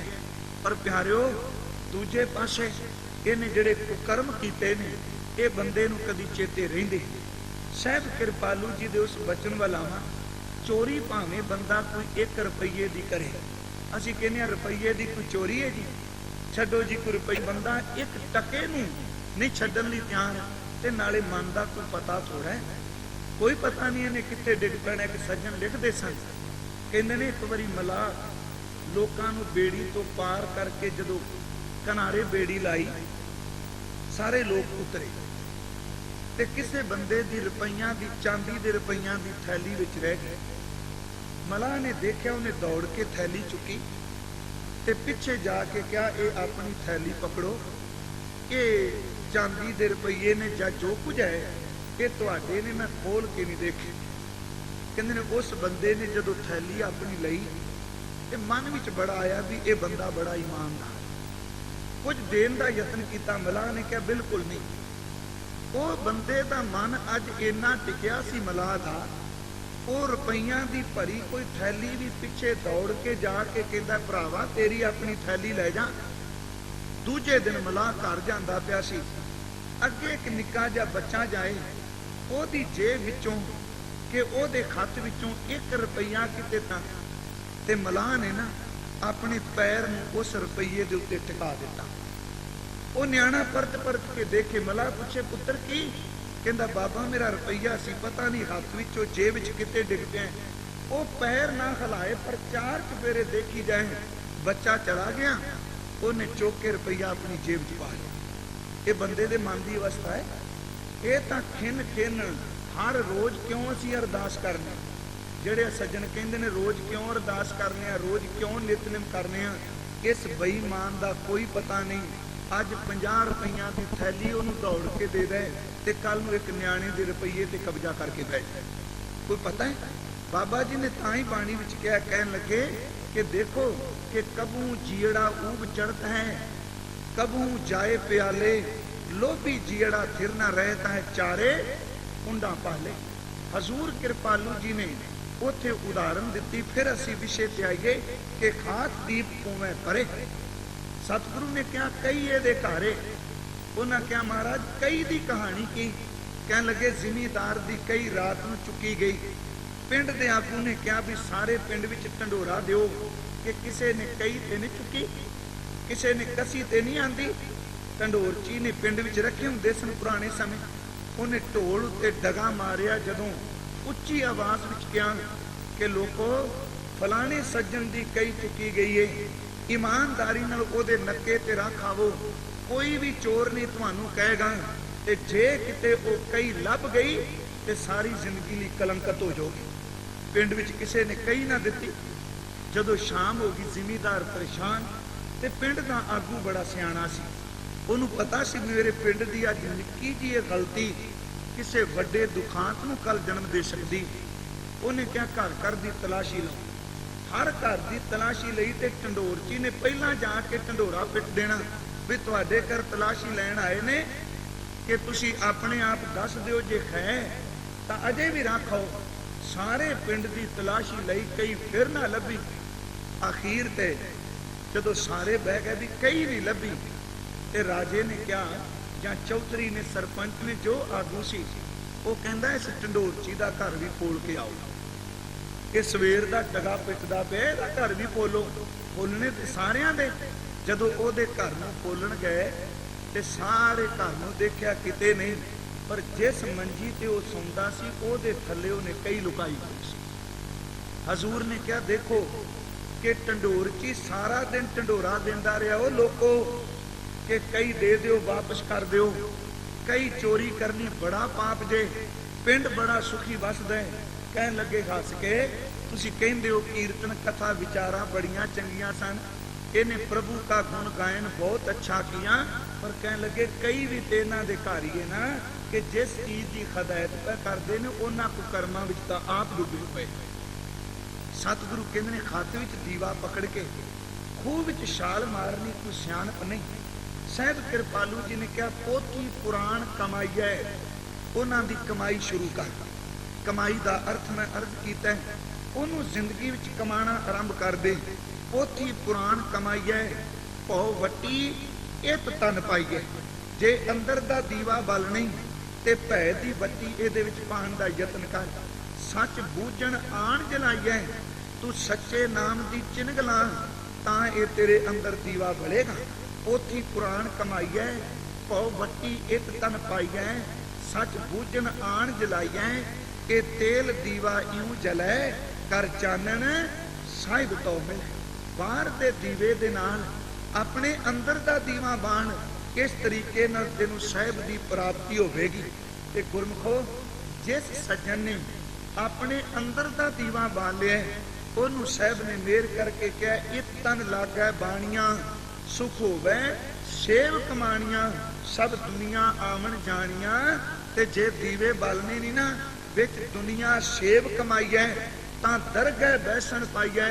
प्यारिओ देखो जिथों मैं आरंभता कीती सी कि हत्थ विच दीवा पकड़ के बंदे नूं इह संसार विच वकारां दीयां ठोकरां पैंदियां ने, ते बाबा नानक जी बचन करदे ने जिहदे अंदर दीवा बल गया है सच जाणो ओनू रब दे घर विच भी कदी ठोकर नहीं पैंदी। इतन लागै बाणियां सुख होवै सेव कमाणियां, सब दुनिया आवन जानियां। विच दुनिया सेव कमाई है तां दरगह बैसन पाई है।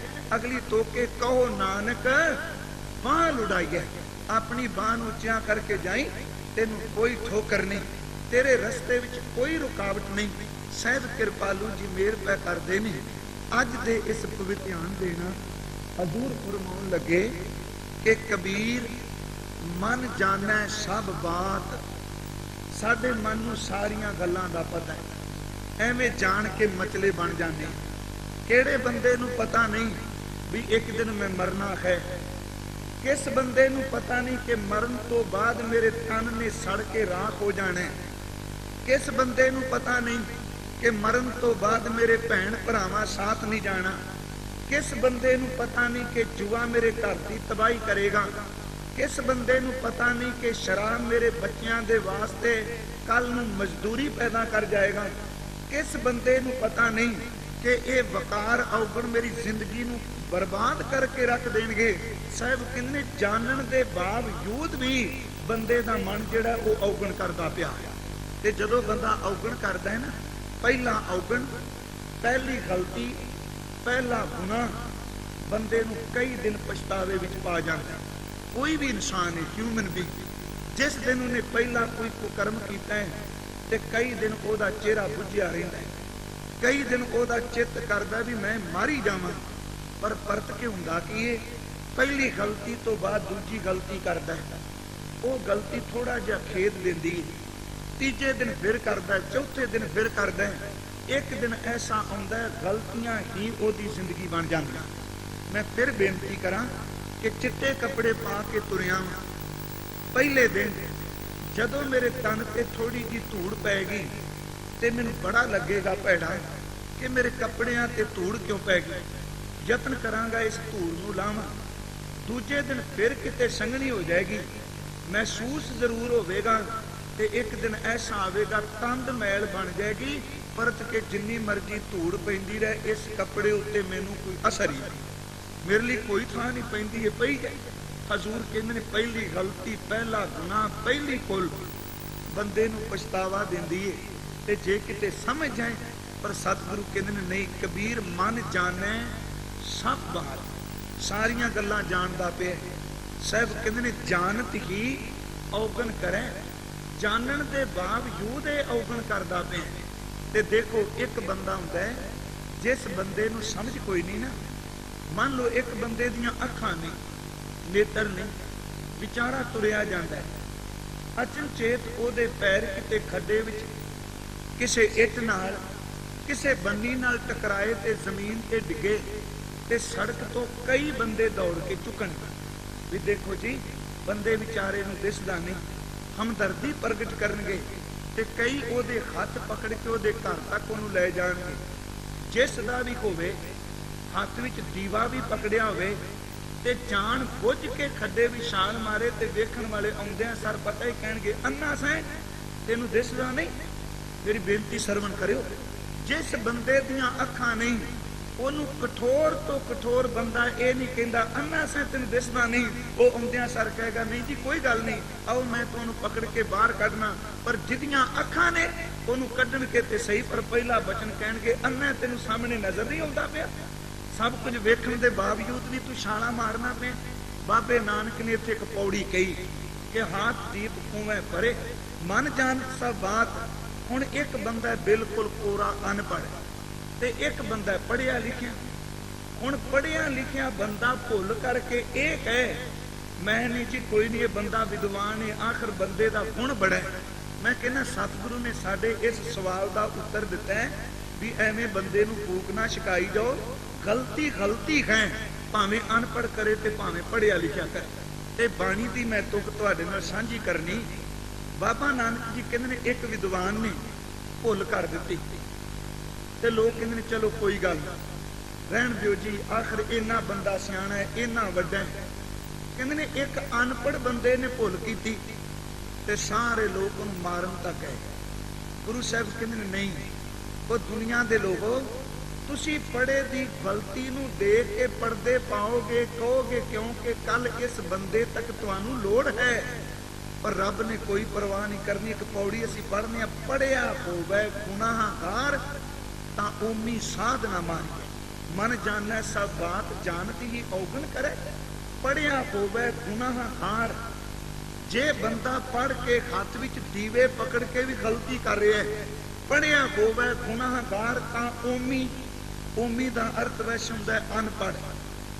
अखर असीं यही कर रहे हैं अनपढ़, पर नहीं, भावें असीं शब्द अनपढ़ वरतने आ, ओमी दा अर्थ हुंदा है ओम शब्द कहण वाला, कि जिस बंदे नूं ओम तो बिना कुछ नहीं आउंदा, ये भी नहीं आउंदा। कहण लगे एक बंदा गुनाह करदा है पढ़िया ते ओदी थां अनपढ़ नूं मार नहीं पैणी भी चलो जी अनपढ़ नूं इहदे हिस्से दा मार दिओ। पढ़िया होवे गुनाहगार तां ओमी साधना मारी है, जिहा घालै घालना ते वेखो नाओ पचारिए, ऐसी कला ना खेडिए जिधर गए गया हारिए। पढ़िया अतै ओमिया विचार अगे विचारिए, मुँह चलै सो अगे मारिए। भावें पढ़िए ते भावें अनपढ़े, सच जानी रब दे दरगाह च तेरे कीते कोई कर्मां दा लेखा जरूर है। हजूर कहंदे ने कबीर मन जाने सब बात, मन नूं पता है। ते गुरु तेग बहादुर जी ते कहंदे ने कि जान बूझ के बावरे ते काज बिगाड़ियो, पाप करत सुखच्यो नहीं न गर्भ निवारियो। जान बूझ के, जान बुझ के अपनी जिंदगी नूं तू तबाह कीता है। सजना तेरी बिरती तां ओही है जिहड़ी बाबे कबीर ने कही मन जाने सब बात, जानत ही औगण करे। जानन दे बावजूद औगण करदे ने। ते अज एक छोटे बंदे तो लैके उच्ची पदवी तक किसे बैठे कोई नूं तक लो कि हर बंदा जानन दे बावजूद गलतियां नहीं कर रहा। उन्होंने पता नहीं मेरे समाज का ढांचा किधर जा रहा है, पता होने के बावजूद कहता है तो पाप ही, पर की करिए शरदा नहीं। आ नौकरी करते हैं ना, जे पूछो भी किन्नी तनख्वाह, कहणगे तनख्वाह तो की 15-20 हज़ार उत्तों का भी बन जाता है। आ उत्तों वाला जिहड़ा है ना, ये मन जानत सब बात जानत ही औगण करे है। सहज कृपालू जी कहते कबीर मन जाने सब बात जानत ही औगण करे। जे अनपढ़ बंदा जिस बंदे नूं समझ नहीं ओदे तो भुल हो जाए, वो तां बख्शिया जा सकदा है। ते जेड़ा बंदा भुल करे परत के फिर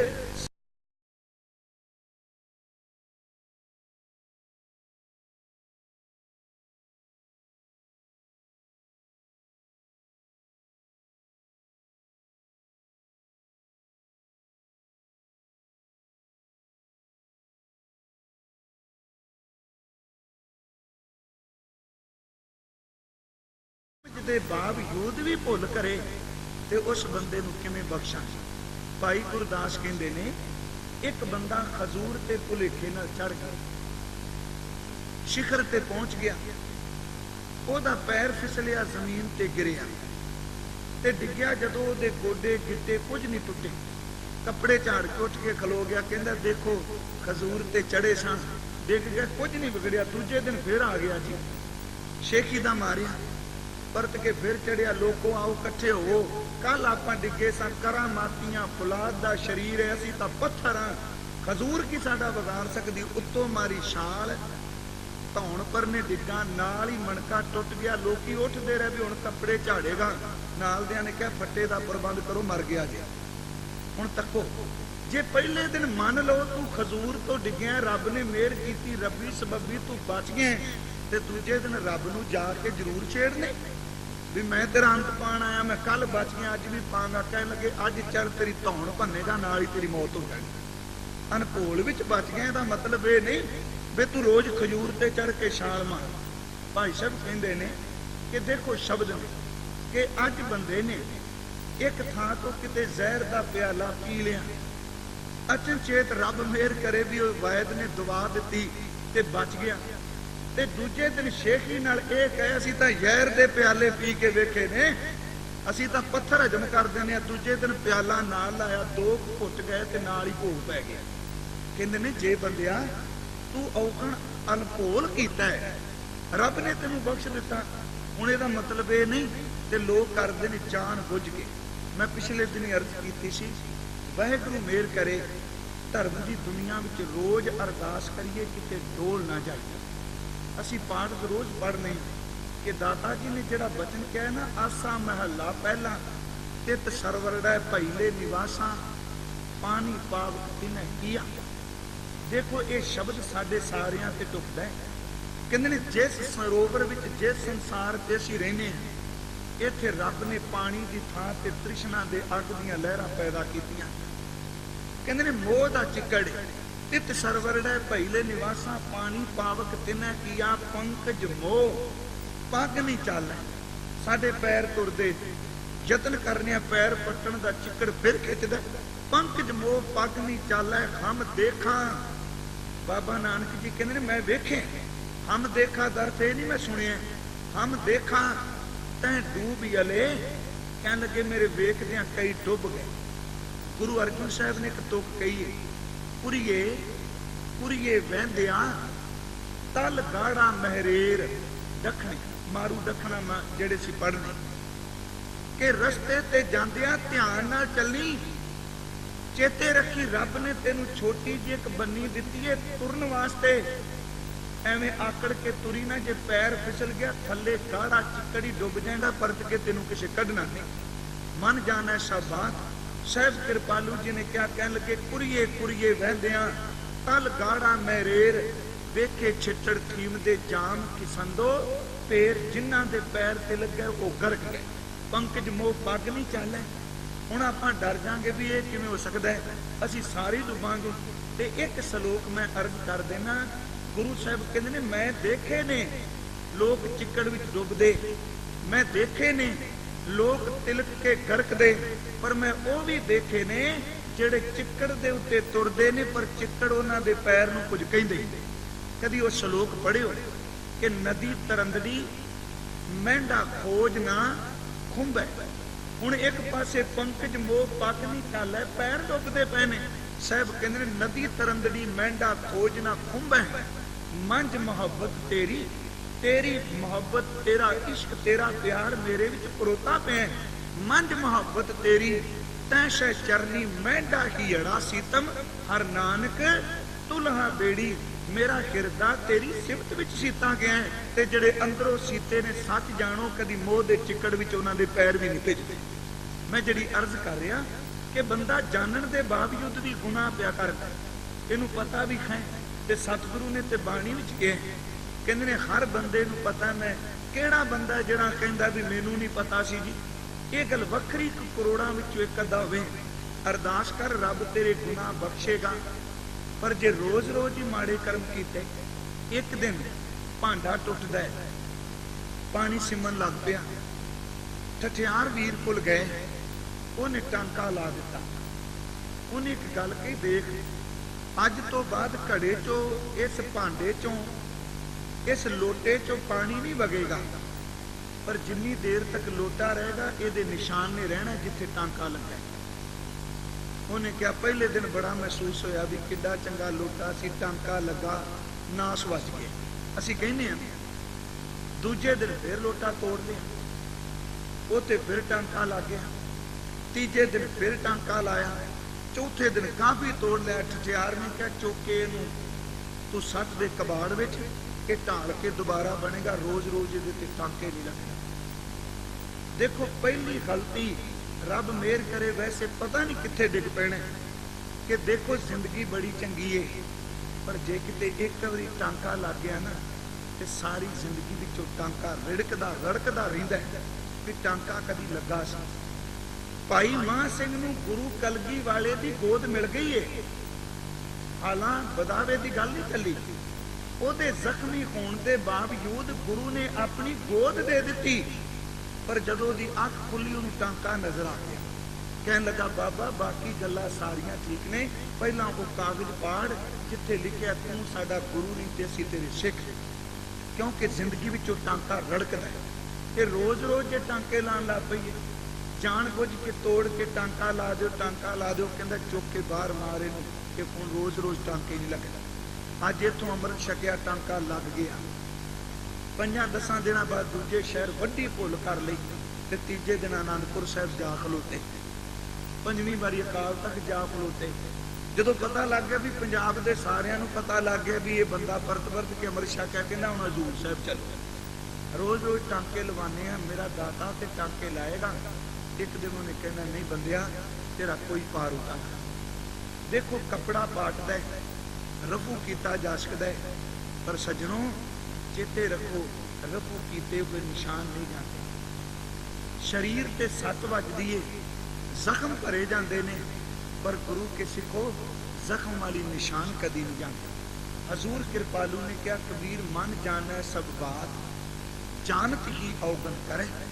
ਸਾਰਾ ਬੰਦਾ ਗੱਲਾਂ ਨੂੰ ਜਾਣਦਾ ਸਮਝਦਾ, ਜਾਣਨ ਦੇ ਬਾਵਜੂਦ ਵੀ ਇਹ ਗਲਤੀਆਂ ਕਰਦਾ, ਔਗਣ ਕਰਦਾ। ਕਹਿੰਦੇ ਨੇ ਫਿਰ ਕਰਦਾ ਕਿ ਇਹ ਕਾਹੇ ਕੀ ਕੁਸਲਾਤ, ਇਹ ਕਾਹਦੀ ਖੁਸ਼ੀ, ਕਾਹਦੀ ਤੈਨੂੰ ਪ੍ਰਸੰਨਤਾ ਮਿਲ ਜਾਣੀ ਹੈ। ਹਾਥ ਦੀਪ ਉਵੇਂ ਪਰੈ, ਜੇ ਹੱਥ ਵਿੱਚ ਦੀਵਾ ਪਕੜ ਕੇ ਤੂੰ ਖੂਹ ਵਿੱਚ ਛਾਲ ਮਾਰਨਾ ਪੈ ਤੇ ਸੱਚ ਜਾਣੀ ਇਸ ਖੂਹ ਵਿੱਚ ਛਾਲ ਮਾਰਨ ਦੇ ਨਾਲ ਪਿਆਰਿਆ ਇਸ ਦੀਵੇ ਦੀ ਨਰਾਦਰੀ ਹੈ। ਜੇ ਰੱਬ ਨੇ ਤੈਨੂੰ ਗਿਆਨ ਦਾ ਦੀਵਾ ਦਿੱਤਾ ਹੈ, ਔਗਣਾ ਤੋਂ ਸੁਚੇਤ ਹੋ ਕੇ ਅਵਗਣ ਛਾੜ, ਗੁਣਾ ਕੋ ਧਾਵੋ ਕਰ ਅਵਗੁਣ ਪਛਤਾਈ ਜੀਓ। ਰੱਬ ਮੇਰ करे। अगला श्लोक जो है कबीर लागी प्रीत सजान स्यों वरजै लोक अजान। ਇਹਦੀ ਵਿਚਾਰ ਆਪਾਂ ਕੱਲ ਨੂੰ ਕਰਾਂਗੇ। ਅੱਜ ਇੰਨੀਆਂ ਬੇਨਤੀਆਂ ਪ੍ਰਵਾਨ ਕਰਿਓ। ਕਿਉਂ ਇਹ ਸ਼ਲੋਕ ਛੱਡਿਆ? ਕਿਉਂਕਿ ਮੇਰਾ ਖਿਆਲ ਹੈ 30 ਸਿਰਜ ਵਾਲੇ ਵੀਰ ਰਿਕਾਰਡਿੰਗ ਕਰਦੇ ਪਏ। ਅੱਜ ਇੱਕ ਸ਼ਲੋਕ ਲਿਆ, ਕੱਲ ਨੂੰ ਅਸੀਂ ਦੇਖ ਕੇ ਮਹਾਰਾਜ ਮਿਹਰ ਕਰੇ ਕੱਲੇ ਇਸ ਸ਼ਲੋਕ ਦੀ ਪ੍ਰੀਤ ਦੀ ਗੱਲ ਕਰਾਂਗੇ। ਹਜ਼ੂਰ ਮਿਹਰ ਕਰਨ, ਇੰਨੀਆਂ ਕੁ ਬੇਨਤੀਆਂ ਪ੍ਰਵਾਨ ਕਰਨ।